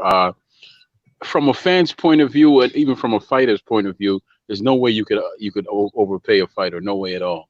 But when you look at it from someone who's putting up the money for the fight, who's actually like a businessman, manager, promoter, whoever puts up the money for the fight, there's a lot of ways you could overpay a fighter. Like there's a fighter I like, Jacobs. He was at 160, and I was at 168. I was surprised at how much he was making, because Jacobs really hasn't done anything. I'm happy for him, but I'm surprised that he was making that much money. Chavez, I understood, because he's living off his daddy's fame and his name. But, more than that. He's living off a whole country. Yeah, that too. But you could definitely overpay a fighter when he hasn't accomplished anything. And that's what Rick is talking about. Where you paying these fighters a great deal of money, and then people are asking, what have they done? They haven't beat anybody. Not just worthwhile. It's not just what have they done. It's a question of, if you're overpaying for anything, then you're harming the market. Correct. That's what it is. That's what it is. It's that simple. Correct. So Lee asks, we're moving it on. Stick around, Fight Doctor. You like the stone in the oyster. You like the stone in the oyster. You're causing a little bit of controversy here. It's good. Lee says, is Azanda Zayas the next? He's the dartboard. The next Canelo. Well, first of all, Zayas is of Puerto Rican descent who lives in Fort Lauderdale, and the other fellow is a Mexican from Mexico. So that's like apples and oranges. But Zayas can carry Puerto Rico. He can carry South Florida. He can carry New York City, the East Coast market, and he's got a great personality. He's very charming. I don't see why he will not grow in the 17 years old. He's already, I think, 3 or 4-0. I don't see why not that he can't grow into something really, really good at boxing and be the next Miguel Cotto, let's just say. He can or he cannot. He can. He can be. He can be. Yes, he can be. He can be the next. What do you say? Who do you say? Canelo, Cotto, Tito, Trinidad. Yeah. You know, because he's Puerto Rican. Canelo is a. Remember, there's a lot more Mexican people out there, Mexican Americans and Mexican nationals, than there are people from Puerto Rico and people from Puerto Rico. Yeah. Okay. Next, Don King got an unfair shake on Mike Tyson, but Don was not good with Tim Witherspoon and Oliver McCall treated them very badly. Okay, let me just run this past you. Okay. Don has had issues with various fighters. He never had any issues with Oliver McCall. I don't know what this gentleman is referring to here. Did he not go to the crack house? Did he not go to the rehab? Did he not drive to the rehab? Personal impulse got nothing to do with that. I mean, did Don not drive to have someone drive to the rehab house and pull him out, pull Mccall out for one of his fights, allegedly? No. Okay. No. That was the McCall-Lewis rematch, if I'm not mistaken. I heard it said about that. That was a rumor. Yeah. Georgie Benton was training Oliver McCall at that time, and Georgie Benton told me himself that story did not exist. Oh. That's not. It's an untrue story. Here's my question: and how do you explain Oliver McCall's mental state for the rematch? He was a drug addict. It's an easy way to explain. What does that have to do with the promoter? He's not the manager, the trainer, the fighter. He's not handling the fighter on a daily basis. He's providing funds to run a boxing show and setting up all the arrangements and doing all the hype and everything else. You can't hold a promoter responsible. If you look at a promotional agreement, the wording in a promotional agreement, the promoter is not responsible for the fighter's actions. Wait. Hold on a second. Hold on. Now, listen, I appreciate where you're coming from, but no. Don King, as a promoter, is selling a product, yes? Of course. All right, now you're going to sit here and you're trying to convince me that Don King, as the master salesman that he is, and he is a master salesman, okay? 3 rings and a top hat all day long. Mm-hmm. But are you trying to convince me that Don King somehow, as a salesman, is not responsible for the product that he's pawning off to us? Is that your argument, sir? No. My statement is that he's not responsible for the player's performance or a lack of performance. Okay? He doesn't train the fighter. He's not the manager. He's not in training camp with the fighters. Okay? The fighter has his own team. Don has a fiduciary duty to pay that particular fighter X amount of dollars for a fight. Okay? That's Don's duty. Don's not. You're asking Don to be a babysitter now. Don had 250 fighters at one time. You think he's in camp with these guys? Don's flying around the country making public appearances and promoting shows and being on talk. Wait. Okay, I understand Don King has a lot of fighters. However, how many of those fighters that he managed at that time or he promoted at that time, how many of those guys were the WBC heavyweight champion of the world? Let me jump in here, please. I'll jump in here. Just a simple explanation for you, Fight Doctor. You pay someone to be your promoter, your manager. Nowhere in that contract does that state that they're your counselor, and I'm not a fan of Don King, so you can't blame him for someone's actions. You're not talking about children here. You're talking about grown men, and as grown men, you have to own up for the things that you do. Period. And furthermore, Georgie Benton is an all-time great fighter and all-time great trainer. Yeah. Okay, a Hall of Famer. Okay, Georgie Benton told me himself he never thought Oliver was in that kind of situation that far down mentally that he would do what he did. That came from an experienced guy who was in camp with him every day. A guy who had many world champions. And you see, the question that was asked was fine, but I would have directed to the question to his trainer, the guy who was with him every day, Georgie Benton. That Right. question about his well-being, his state of mind, etc., that's not a question for Don King. That's No. a Right. question for There was Georgie. another guy in the That's a corner. question There was for Georgie Benton. another guy, an assistant trainer, cut man. His name is I'm not sure if he's passed away anymore. If he was around today, he'd be very old. His name is Jim Westmoreland, and Jim said, he says, I run in the gym one day, and shortly after that fight, and Jim looked at me and he goes, I know you're going to ask me about Oliver. He says, no, but tell me anyways. And he was in the camp. He just said to me, he goes, Rick, he said, we never thought that was going to happen. Yeah. Okay. I mean, okay. Jim, the manager at the time, Jimmy Adams, who's a friend of mine. Okay. Like Jimmy a lot. Jimmy said to me, he says, years later, he said to me, I'm not talking about years later.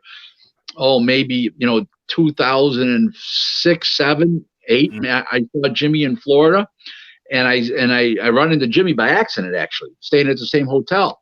Yeah. And we got talking about his great experiences in boxing and his not so good experiences in boxing.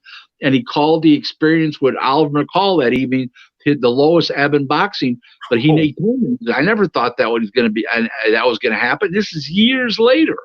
Ooh. I mean, this is 10 years later, 11 years later. So this is one of those things. Shit happened. It happens. Yeah. I can't hold anybody responsible other than Oliver himself for that. The only person responsible for Oliver Mccall was Oliver McCall. Absolutely. George Benton. George Benton, his trainer, didn't see it coming. Didn't see it coming. I think that fight has been rebranded later on. The Oliver Mccall was just picked up out of the crack house, out of the rehab house. Don King drove up, pulled up in his limo and called him, whistled him, threw a stone up at his window. Oliver Mccall climbed out the window with some sheets tied together and ran off to fight Lennox Lewis. How convenient. Well, no. That didn't happen that way. No. It was months and months and months before, and he was in training camp the whole time. Okay, right. That's not true. Right. Okay. In other words, I'm not saying that they didn't get him out of rehab. That I didn't say. Right. But what I am saying to you, he just didn't get out of rehab and go fight. He had like 10 weeks to train. Yeah. Okay. So what you gentlemen are talking about is someone that's a functioning addict. He could live his life, he could work and do what he needs to do, but he's still getting high. I basically grew up with one of them. He was a nurse. No one could ever tell that he was an addict, but family knew, Yeah. But those guys are separate from a junkie. Hold it. There's a question. Who is Rick Glaser? Excuse my ignorance. Well, first of all, he spelled my name wrong. He really doesn't know who I am. P-Boxing, great question. I am an international agent, broker, and consultant from the United States. I live in a suburb of Buffalo, New York, which is an hour and a half below Toronto in the United States, and 7.5 hours west of New York City, and in a place called Williamsville, New York. And I've been in the boxing business full time for 29 years. I've made the smallest deals in boxing and the biggest deals. And I am 24/7 boxing. I appear on podcasts approximately 3 times a week, various podcasts, also, and radio shows and Facebook Lives and everything else. And I've been adjudicated and verified in court as an expert witness in multiple lawsuits. And I'm considered by many to be the most foremost expert on modern boxing in the world. And I'm very proud to say that. I may not be. I'm not saying I am, but many people say that I am. And I'm very proud to host Rick on this channel. It's boxing. Don King said it best. He told the guy once. He mentioned my name to a guy. I'm not familiar with Rick. He says, then you're not really in professional boxing. If you don't know Rick Glaser, you're not really in professional boxing. There you go. So everybody knows him all over the world. Very proud to have Rick on the channel. It's Boxing Talk with Raphie featuring special guest. Here's a Korean boot. The Zone Eddie had to overpay to get their foot in the door. They had no other option. I disagree completely. If you're going to overpay, you overpay for Joshua and Canelo. You don't pay for guys that can't draw their breath, which is like Demetrius Andrade and these type of fighters. He's got too many fighters that nobody cares about. Okay, that's not what America's. Listen, nobody in the world, especially in the UK at 4 o'clock in the morning, would want to see Luke Keeler get beat up by Demetrius Andrade, and nobody in the United States wanted to see Demetrius Andrade or Luke Keeler. So there's part of your answer right there. Okay, and we don't need fights like this. We need real fights and popular fighters, both. Okay, and he has neither. Okay, is it possible to overpay a fighter? Is it? Didn't we already answered that? We've done that. You're slowing down on me. No, I ain't Gervonta is motivated by skeptics who underestimate him. Well, that's great. He may be, but he needs to train a lot harder, and he needs to tend to his craft and get in better shape, because he looked horrible against an old shot Gamboa. 40-year-old shot Gamboa on a limp leg and a bad ankle. So there's your answer. He's from here in Baltimore, and I can tell you that at the moment he's living off just his raw talent, and that's not going to carry him through in a career. You were right. He needs to focus. If he would just focus and actually train like he should train, he'd be a hard guy to get out. But he's working from behind the 8 ball with a couple of things. His height, because he's really, if you ever meet him, you'll be surprised at how small he is. He's not really a big guy. He's 5'4". Right? Yeah, he's a small guy, and his weight, he shoots up in weight a lot to the point where he struggles he has to work like hell to get that weight off. He trains a lot at the gym in DC. I think it's called Headbangers, and they train like they're in the military, but you actually behind the 8 ball when you're training to lose weight, then you have to train for the fight. Yeah, that was on the show a couple weeks ago, right, Raphie? Yeah. About losing weight, getting in the gym to lose weight, and we went through all that, Troy. And there's a big difference. There's a difference between losing weight to make the weight and getting your body toned up to be in supreme condition. Mm-hmm. And if you go in the camp way overweight, you never get to that point of toning up your body to be perfect. You're just in there to lose weight. And in that, then you're not getting the best out of yourself, and you're not learning your craft at the same time. Look, you got 3 things going against you when you do come in overweight. Yeah. Yes.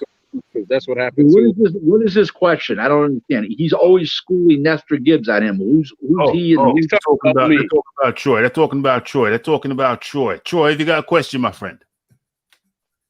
For Rick. I had a comment, and my comment was that I agree, because the same thing that you're talking about, Rick, is what happened with Walters. The fight doctor. Well, yeah. The fight doctor. Yeah, it also happened with Walters. The fight doctor. Do you have a question for Rick? No. I mean, maybe we can return to the Don King conversation. You say that Don King is a friend of yours, but the man is of ill repute, and Don King, for many years, in my opinion, him and Bob Arum personified the ills of boxing. From my point of view, Bob Arum tried to sue Al Haman's company for business practices that Arum had been doing for years, but no questions. Yeah, no questions. He won. What do you mean tried to? He won millions. What are you talking about? Bob Arum settled. They settled out of court for millions. Bob Arum won millions from this guy. What do you mean tried to? Okay, he won. All right, so he won. That's fine, but I just find it's beyond hypocritical to sue a guy for doing business practices that you've been doing for years and getting away with. I don't agree with you at all. Bob Arum didn't tie up buildings that he didn't really have shows going in. Arum, what's his name was Arum wanted to do a show at the Staples Center, and so did Oscar De La Hoya within a month. and Haman had a contract to do a show there, and he was no ever intent to do a show there. They even talked to the fighters involved. I can't remember who the fighters were, and he said, no, the show was never going. It was always going to Vegas. Okay, and he never told them till after he announced the show. He announced the show in Vegas, and then that's how the Staples Center found out. That's illegal. That's illegal. It's also petty. All right, so look, you remember back in, was it the early '90s when all the top brass of the IBF got sent to Club Fed? You remember that, right? What was that? I couldn't come back with that again. I'm sorry. Do you remember back in the early '90s when all the top brass at the IBF got sent to Club Fed? You remember that, right? No, it was the late. No. That's not true. One guy ended up in federal prison that worked at the IBF. The other guy died. Doug Beavers died. And Bobby Lee was, and that was in the late 90s or early 2000s, actually, not early 90s. But one guy ended up going to prison. Now, other people may have gone to prison, but they didn't work for the IBF. All right, but you remember what all that case was about, right? It was about buying and selling rankings. Yes. Yeah, well, that was Bob Arum and Don King. Hold it. I'm not disagreeing with I'm not saying they're saints, but you asked me earlier what Al Haman's done wrong in the business to have me have how I feel about Al Haman. Okay, I don't dislike Al Haman as a human being or as a person. If he was on fire, I would save him. But as soon as I saved him, okay, I throw him off to somebody and walk away. Okay, he's never helped boxing. Okay, you walk into boxing with 550 million and you run through that in 30 months, you should be embarrassed. Okay, my line about Al Haman, and the press has been afraid to write it, and everybody thinks it's an incredible line, but everybody's afraid to write it because they don't want to get their press credentials taken away. Al Haman was brilliant enough to raise 550 million for boxing and stupid enough to blow it up in 30 months. Okay, and that's not hearsay. That's federal filings by White L. Reed. And in those federal filings, in the last 30 months, they've never turned up a corporate profit yet, even with the Fox and Showtime deals. So what are they doing wrong? They're paying way too much for bum fights because they don't give us enough good ones. Then when they give us a good one, it's on pay-per-view. It's not on regular TV or regular Showtime. Well, there you go. If I was you, Rick, I would call myself the man without fear. Rick Glaser, the man without fear. Whatever you want to call me. I've been called real bad things and real great things in my life. I can handle both. I'm real good at it. Don King made the big fights happen. Greatest promoter ever. I just can't. It's tough to argue with that. Wait. Let's talk about your friend Don King, right? Now, yes, he made the big fights happen. Mr. Don King, Mr. Show up at your house with a bag full of money. You do realize, of course, that he showed up at Lennox Lewis's house with a bag full of money in a Range Rover to essentially buy the IBF title, right? Right? That's Don King. But wait, doctor. I'm not disagreeing with you. Okay, I'm not saying Don King is a saint. I'm not saying Bob Arum's a saint. But they didn't overpay fighters and make stupid fights. Either guy. They had wait. Sorry. I don't mean to interrupt, but I just don't follow this logic. Now, in your friend Don King, you have a guy who literally killed a man with his bare hands. Was a pimp and a drug dealer. Okay, that's your friend. Okay. Well, the guy who you've been falling crazy for. What did you say? What did you say? Your friend Don King literally killed a man with his bare hands. You do realize that, right? Everybody's made mistakes, Fight Doctor. Surely you're not saying you're a saint. Right. No, I've never killed a man. Okay. Well, you made mistakes. We're not talking about you. Right. No, we're talking about Don King. We're talking about Saint Donis King. That's what we're talking about. Okay. Because who called him a saint? Well, listen. Look. as bad as Bob, listen, as bad as the PBC and Al Haman are, it seems to me that the worst offense that they've committed so far is they've overpaid fighters. Okay. The people who, in my opinion, need to be overpaid. Now, Don King, on the other hand, and Bob, putting off all the promoters off all the other networks by paying for the time. There's so many things that they did wrong. Please, let me just go back to Don King.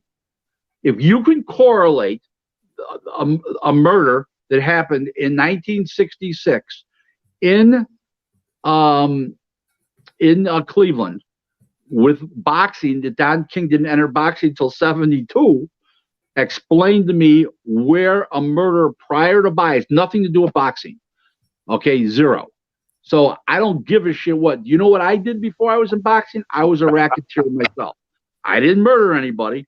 I got indicted for racketeering, loan sharking, extortion, gambling. Okay, I did it all. Okay, so I don't have a problem with Don did. Boxing reformed Don. Okay, boxing reformed me too. And what okay, I want to say that. And what I want to say as well is that you can't hold a man's previous wrongdoings against him further on down the line. He served his time. He did the crime. He served the time. And as a matter of fact, I think one of the presidents kind of pardoned him. So if you look on his record now, actually, it was the state governor of Ohio. It was not when a president pardons somebody, it's a federal offense. Donna was a state offense, and the then governor pardoned him in like 1986 or something like that. Oh, I wonder how much did that pardon cost. So what we're not going to do is we're not gonna stay on the Don King thing. I don't want to eat up the whole show. I'll tell you what we'll do. Okay, yeah. Okay, because the doc's got some good concerns, and I want to answer his concerns.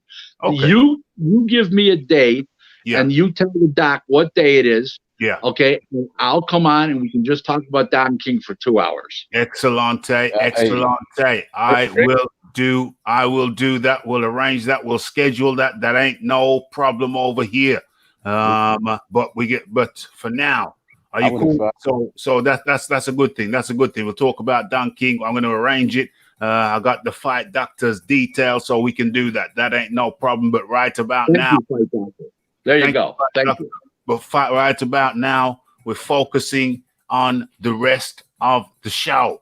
And what am I saying? What I'm saying is let's get into the next question. Moving off from Don King, we're going to do a special either later on this week or next week sometime. And that's going to be a Don King special. But right about now, let's get back in the here and now. So, Fight Doctor, you cool with that? I'm AJbxng cool. Hey, cool. And the gang. So, back to today. Usyk smiles. Chisora can throw all he wants, but he needs to land. Rick Glaser. I think you know what? I think Usyk is 10% not as good as people think he is, and I think Chisora is 10% better, and I think that gap right there will make that a very interesting fight. Yeah, I think one's a little better than people think, and I think Usyk's not as good as people think as a heavyweight. He was a great cruiserweight, but that's a different category, gentlemen. That 50, 60 pounds he's fighting is going to be a big difference going forward. Remember, Chisora is a C+ fighter, B- fighter. He's not that top level, but that's a better fight than people think it is. Yeah. Yes, it is. Yes, it is. I believe that Usyk is, at this point, when it comes to the heavyweights, is more hype than he is, a Superman, because he hasn't done anything at heavyweight for all this hype. Cruiserweight, you could give him that, but I'm sick of the comparisons to him in Holyfield because there's no comparison. But I don't know what he's done at heavyweight besides beating. Who did he beat, Raphie? Witherspoon, the nephew. Witherspoon, yeah. Witherspoon. Now, okay, when it comes to Derek Chisora, that's a man that I stated when he fought in the second Dillian fight. He had a spiritual. He had his coming to Jesus moment, and he sees life a little different now. So he's actually doing this because he wants to do it and he enjoys it. Whereas before, he was just going through the motions. He actually enjoys what he's doing now. And it shows. You can tell by his interviews how he carries himself and all that stuff. Okay, right? He even looks better. Here's a question. Yeah, I agree with you. Here's a question. What about Mayweather versus Pac-Man and Mayweather versus Conor McGregor? It drew a lot of money for Showtime, made money. But it had nothing to do with PBC. Mayweather Promotions, when Floyd fought himself, had nothing to do with PBC. That was Mayweather Promotions. Okay, Al Haman got a fee percentage for representing Floyd and putting everything together, but that was not PBC. Floyd said it many, many, many times. Yes. Need the prescription. The fight doctor is hyperactive, and that's why we like him. That's why we like him. We like the fight doctor over here.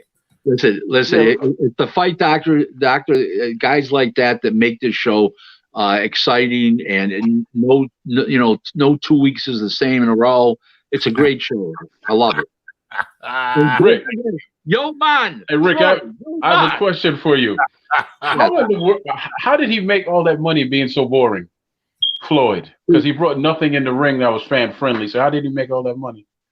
Who, Andrade? No, Mayweather. Floyd. Mayweather. Oh, he was an Olympian. He had personality, charisma. He said cool shit. He said nasty shit. He just was. He played the villain. It was a funny thing. Played a buffoon. He actually played a buffoon. He didn't play a villain. He played a buffoon.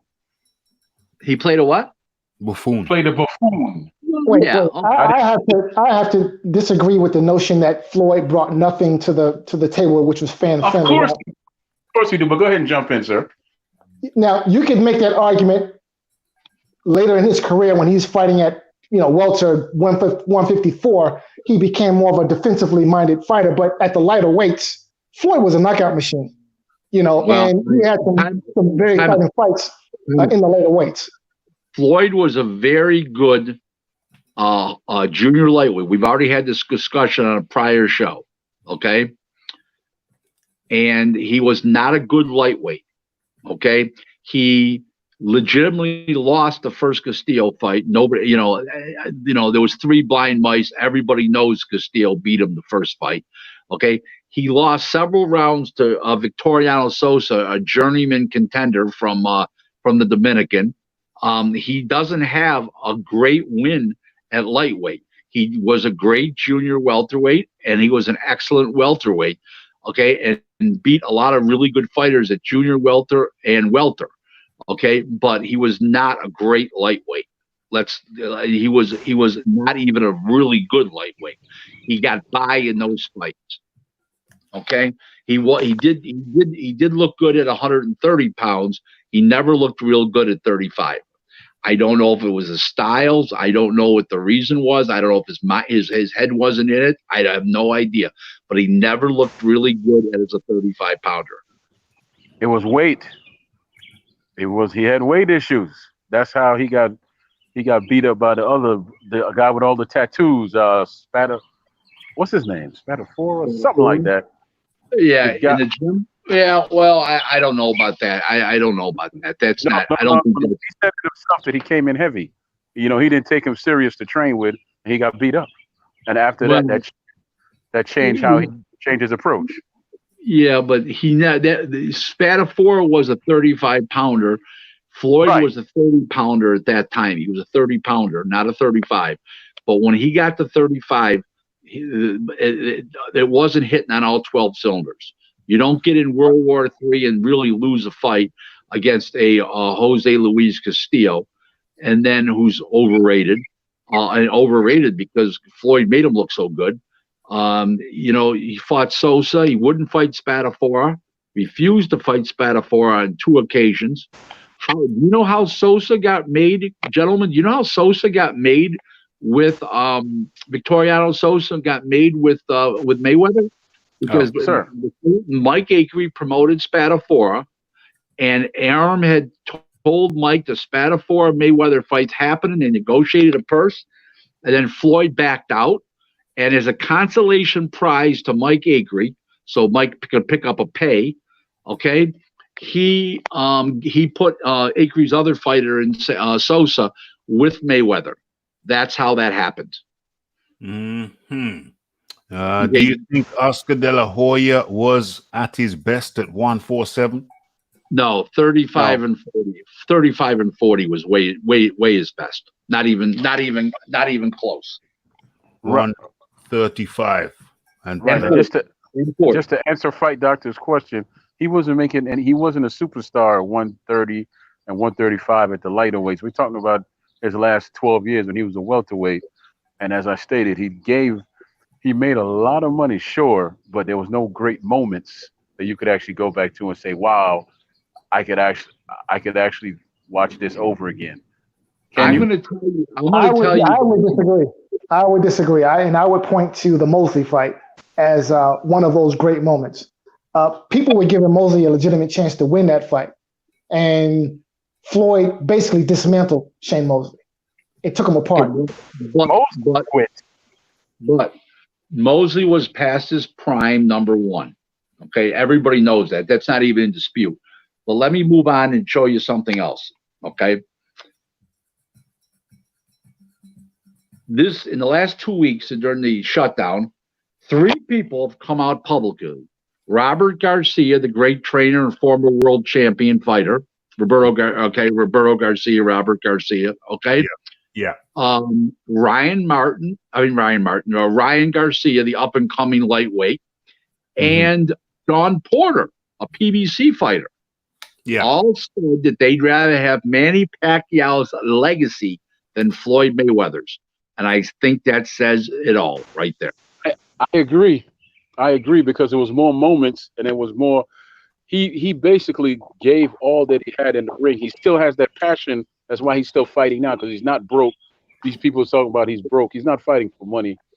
Boxing is a spiritual thing. It's a passion. If you're just doing it for money, it's going to come off the way Floyd did. It's not going to show any passion or anything. Boxing is something that locks itself onto your soul, and it keeps you there until it feels like letting you go. In a sense. Yeah. Okay. So can I just expound on that for just 2 seconds? I'm gonna keep it short and sweet. Yeah. Anybody who would choose Manny Pacquiao's career over Floyd Mayweather's career, especially post 135 Pacquiao. That's not what they said. No. That's not what they said. Please listen to what I said. His legacy. Okay, not his career. All right, legacy career. No, they're two different things. That's not confusing.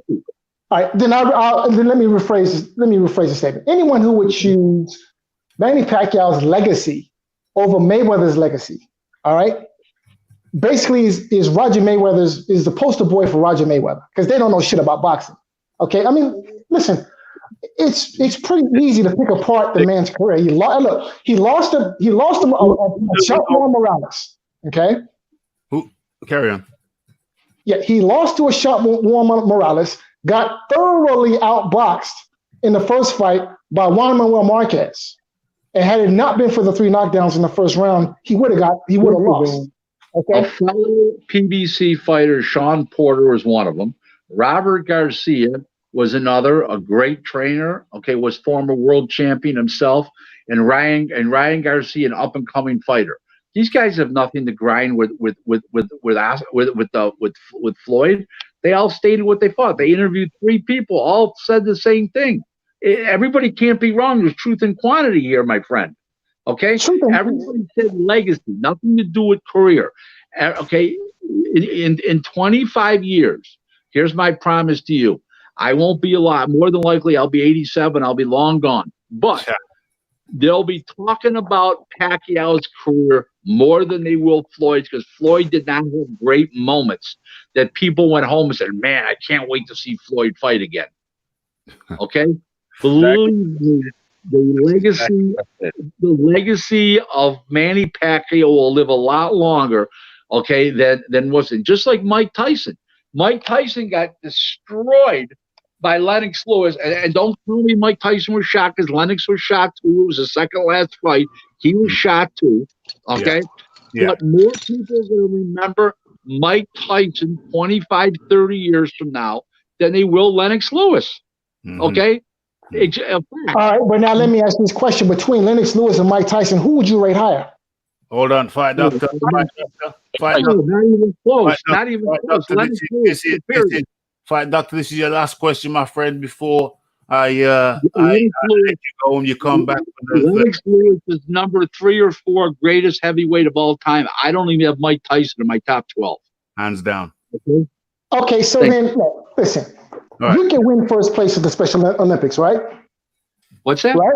You can win first place at the Special Olympics, right? Right. All right, but even if you win first place at the Special Olympics, guess what? You're still a retard. Who's winning first place in the Special Olympics?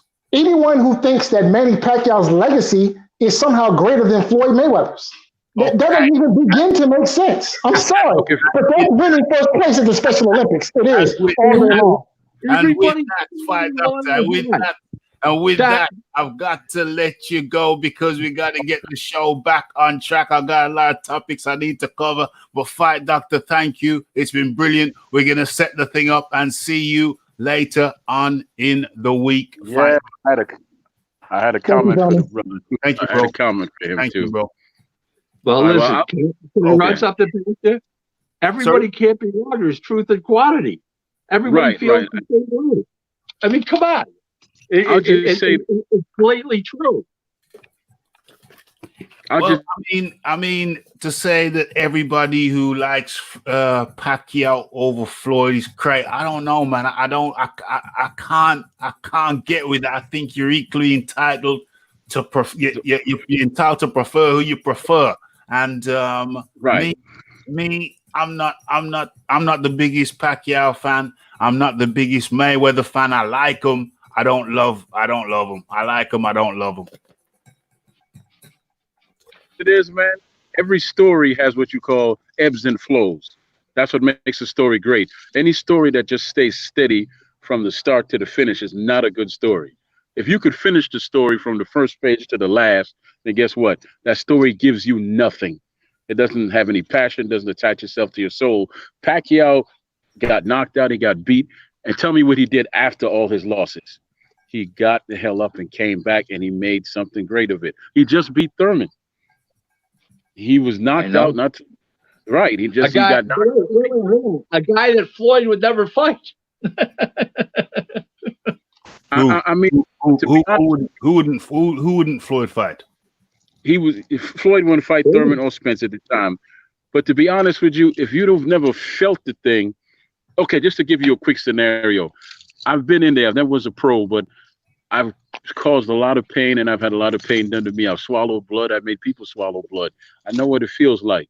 I trained with Joffy, Sean Bay, and a whole bunch of other names I could throw out, but I know what it feels like. That's why I can talk so passionately about it and mean it. You know, it's two different sides. Yeah. Buatsi. Troy, I want you to do me a favor. Nothing to do with the show. I want you to call me tonight because I want to work something out where you send me a little care package of some of your great Jamaican food. Because I want to be able to say, "Move on, beat my chest." I can send you the recipes, man. I got a cookbook. How about that?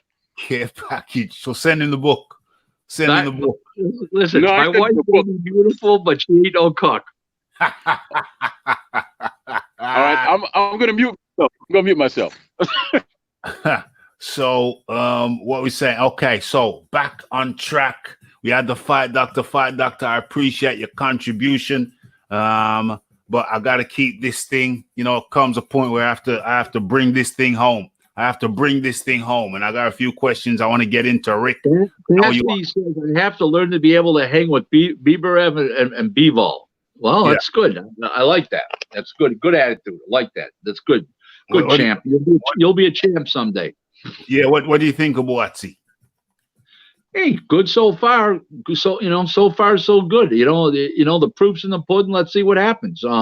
Looks good so far. I don't see anything negative about him so far. I mean, as long as he's got a chin and he's got heart, he looks like he's got heart. Let's see if he's got a chin, and we'll go from there. But he looks good. So don't forget, Raph, they all look great when you're firing punches, but you're firing back, return fire. That's when they don't look so good. Yeah, 100%. 100%. Munguia has a good Ralph, chance. Yeah. Ralphie, if you don't mind, I'm gonna ask Rick. I don't know if he even got this as a topic, but I'm gonna just throw it out there real quick. Yeah. White versus what's the African brother's name in the MMA? Ralphie. Ngannou. What's his name? Let's not even talk about MMA. They cannot compete with boxers in a boxing match. Just like a boxer can't compete with an MMA guy in an MMA match. Yeah. That's the answer. Right. Doesn't matter. They don't even have to see it. He ain't beating Dillian White. Not in the boxing. I know that. No, I know that, but I was thinking it would be kind of like Foreman versus Lyle, just a mixed kind of sports thing. I don't know how is Lyle. I don't understand how Lyle is a mixed sports thing. No. What I'm saying is because both of them are punches, it would be kind of like a intersport Foreman versus Lyle, because they're both punchers. Oh, because they're both big punchers. No, it wouldn't be. Well, White's got too much experience against top fighters. No, absolutely not. It's a mismatch. Where White will destroy him. Hold on. But I think, hold on, bro.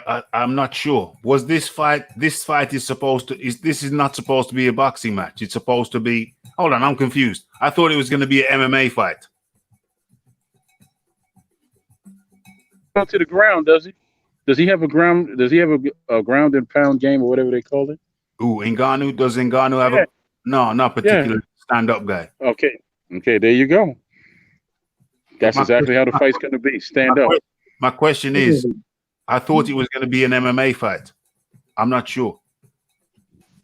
Well, let's put it this way. If it's an MMA fight, normally the MMA guy would win. If it's a boxing match, the boxing guy definitely wins. Pure and simple. Raphie, are you slowing down on me? I'm waiting for Troy to say if he's carrying on or he's done. What is it? No. But when the MMA guy only stands up and fights and he's a striker and he doesn't go to the ground, then it doesn't make a difference whether it's in the boxing ring or in the whatever they have over there. There's still going to be a stand-up fight against a striker and a boxer. I still haven't had my question answered. My question is it a boxing match or an MMA match? It's in this case is whichever one makes more money. And I'm going to say, MMA, right? That's fine because the guy does not go to the ground. So it doesn't matter if it's an MMA fight. That's my point. He does not go to the Holyfield. If Mike Tyson throws bombs, I throw right back.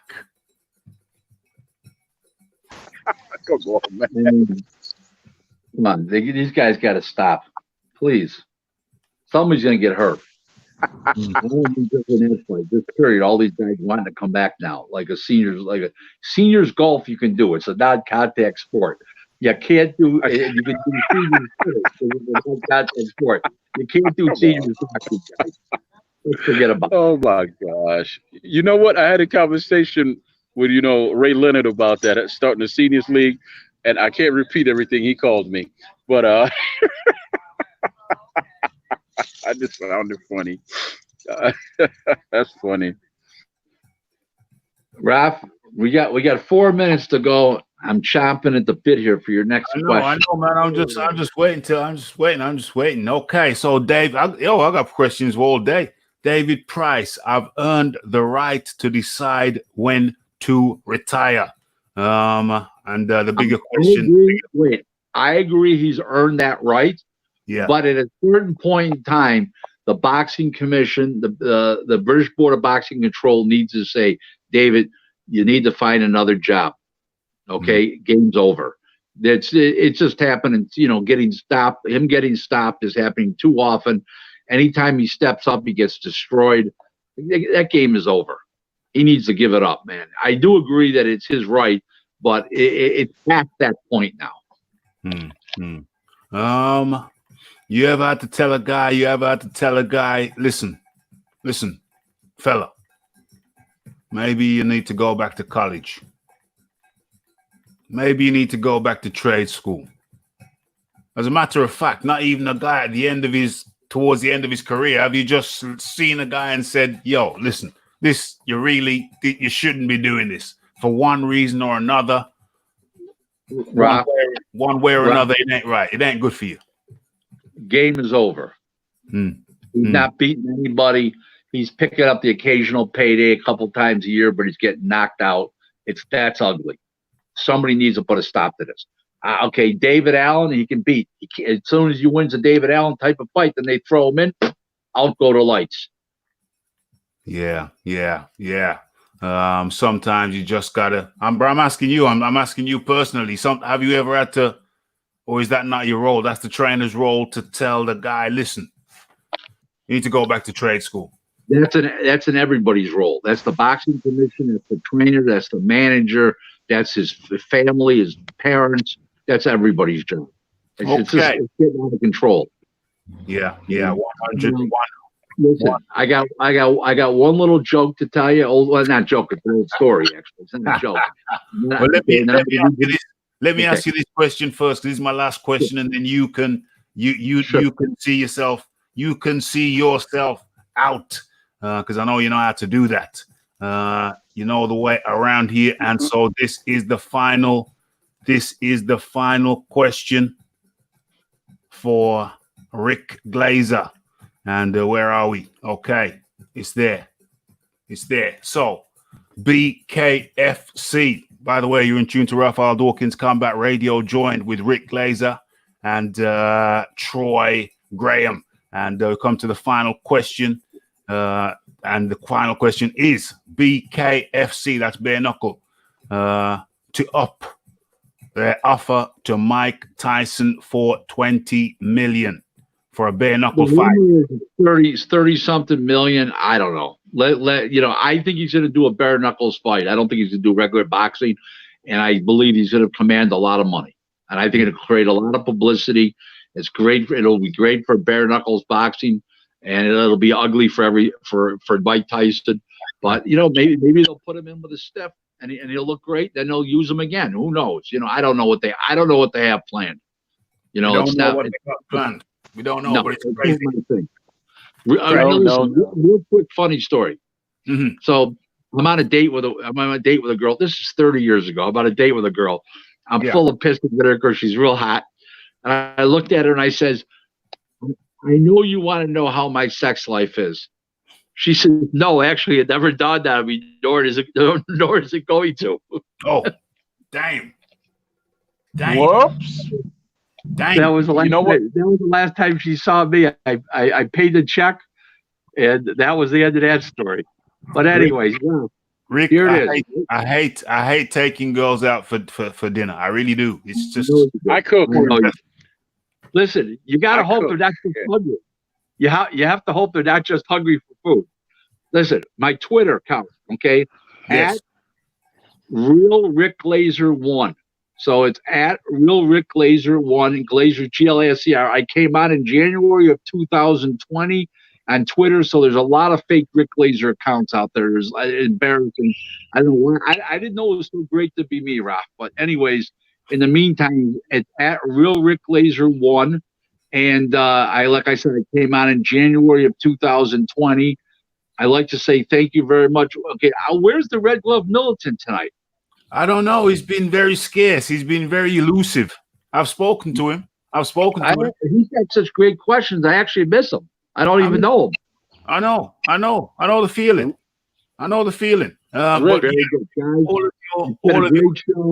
It's been a great Troy. Thank you. Always a pleasure working with you alongside you. Raph, you're number one podcast. Got a great podcast going on.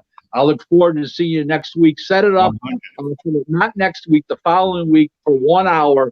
Let's talk 1 hour. Let's talk about Don King and with the fight doctor. Fair enough. When do you want to do that? 2 weeks, not this coming week. I've had enough of the fight doctor for this week. Yeah, I need a break. Okay, give me 4. Hey, Rick. Yes. Rick. Give me 2 minutes. Give me 2 minutes, right?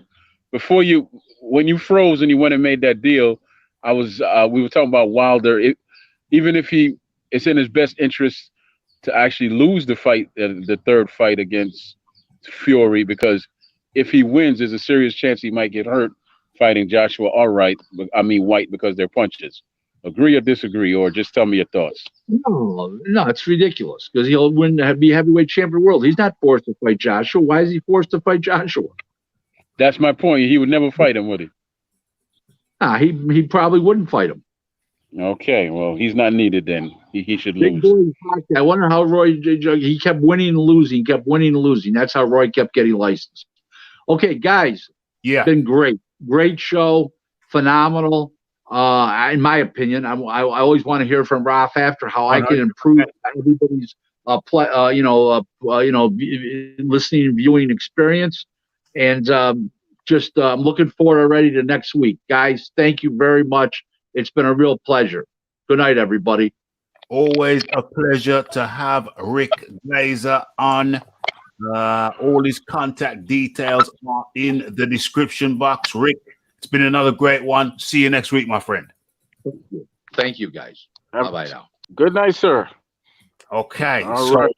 that was Rick Glaser. And it's been a fantastic one. And the fight doctor.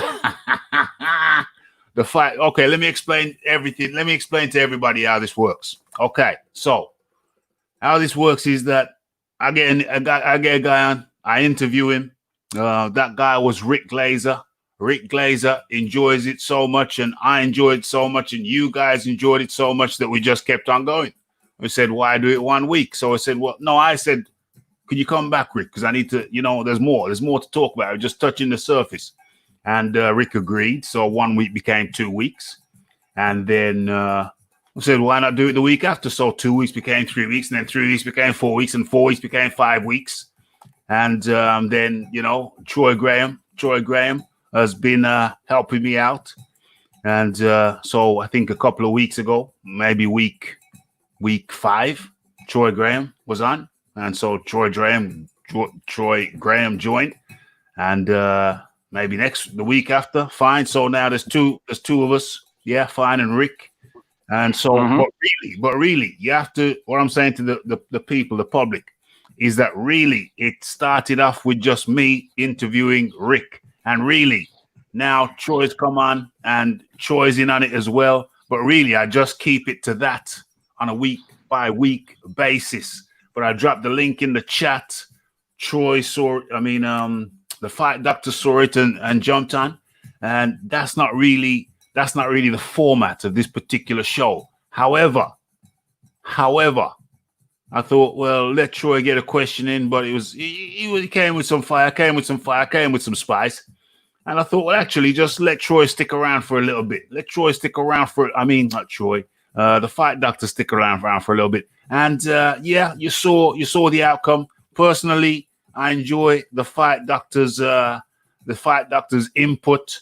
He's got a different point of view. Anybody who knows has been around Raphael Dawkins Combat Radio for any length of time knows that I like to have divergent opinions, different opinions from all across the spectrum. And the fight doctor, he plays his part in that capacity. However, I had to say thanks for your questions, Fight Doctor, and let Fight Doctor carry on about his day, because I had to get the boat back in the lane, back on track, and I had to bring this baby in to land. I had to bring the plane in to land. So, but fear not. The Fight Doctor, Rick Glaser, is happy to discuss with the Fight Doctor's concerns. And apparently he said not next week, but the week after, if I'm correct. Did I hear that right?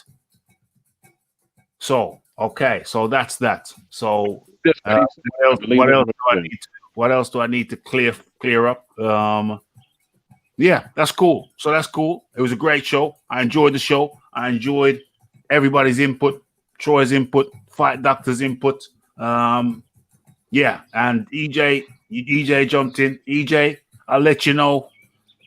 Well, you can come in on the Friday show, but obviously there's a lot of questions that are being asked by the viewers, and obviously, you know, with more people, the less time I have to get the questions in. So really, I just normally keep it down to myself.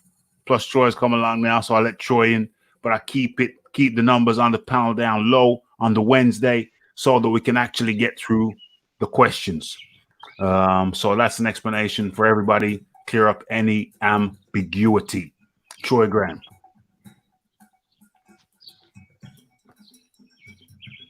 All right. Hey, there. Troy Graham. Yes, sir. We still on air, or is just me and you? We're still on air, bro. We're still on air. Still on the show. We ain't closed the show. We're on the show. Okay. I thought it was just me and you. Great show, man. Huh? Carry on. Yeah, I was gonna say it was a great show, man. It flowed real well, and everybody seemed to bounce off each other. Fight Doctor added a little spice, a little paprika. And for the record, I hate paprika. It makes my stomach hurt. But but thanks for coming in anyway, Fight Doctor. You know, it's nothing grows, man, without time. So time, energy, and faith. That's all it is. Time, energy, and faith. And that's how you grow. Right? Yes. There's some people who don't like the Fight Doctor. I understand that. Nah, you know, I'm cool with it. You know, we gotta put different flavors, different blends in the mix. But yes, I do understand that at some point I had to just, okay, we're gonna bring the puppy back in, rein it back in, bring the plane into land. So I understand everybody's concerns. But it's all damn, I missed it. What do you mean? What do you mean you missed it? What's Troy's channel called? I'll sub.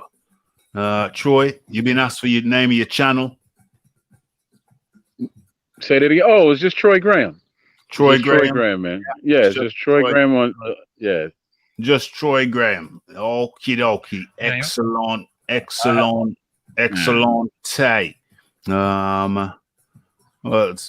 Big Auntie saying, damn, I missed. What happened? What do you mean what happened? What do you mean what happened?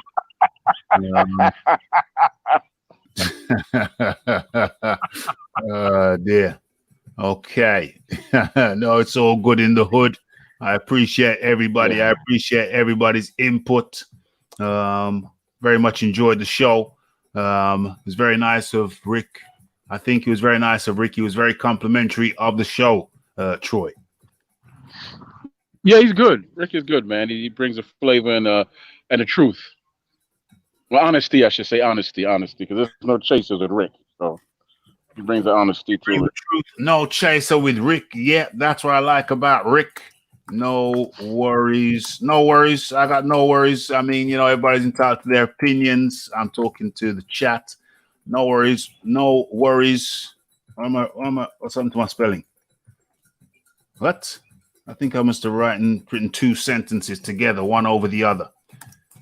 No worries. All views welcome. You better say what you want to say, Troy. Come to the end of the show. But that's it, brother. I said it. You know, we just have to be patient and have faith. There's nothing more to say on that math right there. You know, nothing more to say. Okay, thank you, Troy. Thank you for your input. Thank you for your contribution. And I shall see. It was a great show. I thoroughly enjoyed it.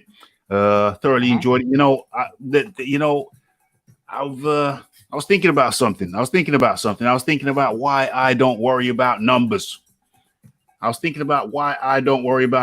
And sometimes people approach me and say, Raph, it's a great show. You should have more numbers. But listen, let me address that. All I focus on is a product, is the good product, the good product. All I think about, really, my focus is if I were a carpenter, I've done a bit of woodwork in my time, I'd want to make the best tables, quality tables. If I were if I were a bricklayer, I would want to make the best walls, And as a host, as the leader of a channel, my role, the role that I see for myself is to create good, quality, interesting product.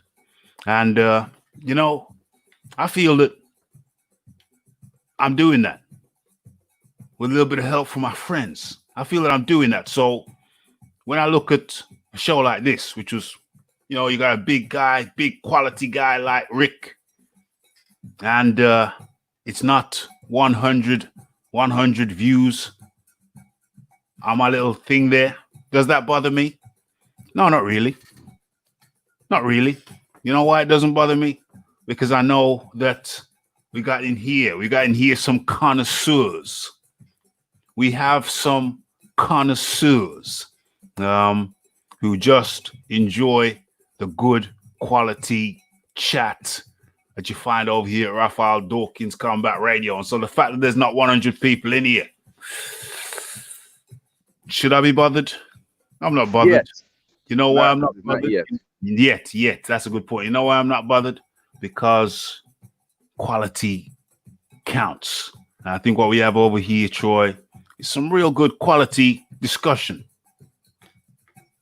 Well, it's a simple thing, man. Like you take a Stevie Wonder and you take any big singer, like now say like a Beyonce. Stevie Wonder cannot do Beyonce's numbers, but 10, 20, 30, 40, even 60 years is how long he's been in the game, right? Yeah. If he does a concert now, they're going to come. She can't say that 10, 30, 40, 50, 60 years down the line, can she? Exactly. She has the numbers. Like you said, quality beats quantity any day, because once you stop having the quantity, you have to start from scratch. But when you are known for quality, they're always going to come. 100% quality over quantity, and that's what we're doing over here. Don't get me wrong, quantity is important to an extent, and I've reached the milestones when it comes to numbers. I've reached certain milestones that I set out for myself. I continue to reach those milestones, but it's not really like some explosive mushroom thing. Really and truly, my priority is to get good quality boxing talk, boxing chat, and be a good quality provider. And I include in that various ingredients, some of my own personal characteristics, which you will see in the live shows and in the videos. This ain't no cut to fit. This ain't no cut to fit. This ain't no looking at somebody else's blueprint and trying to match it. No. Raphie Dawkins Combat Radio is happily different. And I like that. I appreciate that. Well, it's grassroots. That's why I used to tell my female friends, I'm not interested in a diamond. I want a pearl when it comes to women. And they're like, why? Diamonds are this or that. I said, because diamonds are very rough and they're sharp and they could hurt you.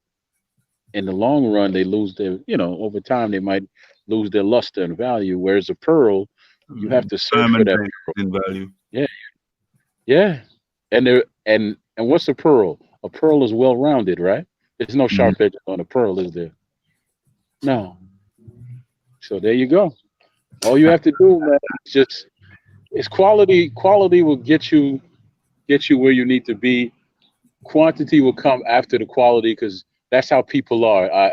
They're at best, people in a sense are myopic. They follow. There's very few leaders. A lot of followers, very few leaders.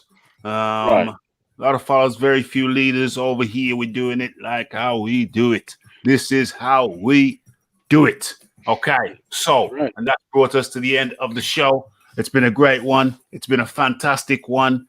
Uncle Burnt Apostrophe says, amen, hallelujah to that. Bless up yourself, yeah. Okay.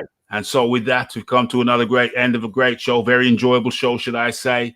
Had the pleasure of having Rick on this week. Gonna have Rick on next week, and on Friday, Monday it was boxing talk, and on today's Wednesday, boxing talk with Rick, highly experienced in the business, one of the best in the business.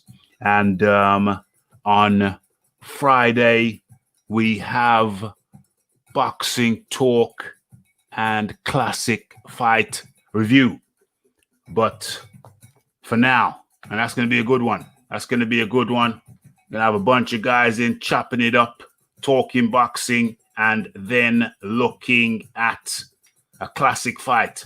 So all of the shows are 9 p.m. start Monday, Wednesday, Friday, 9 p.m. UK time. And so, what else is there for me to say? I think we've said it all. Thanks to Rick Glaser. Thanks to the Fight Doctor. Thanks to Troy. And yeah, thanks to you, the guys in the chat who make all this more enjoyable. More enjoyable. You just keep me on. You keep me on after you close out the show so I can tell you what happened. Okay. And so the only thing left for me to say to you is blessed.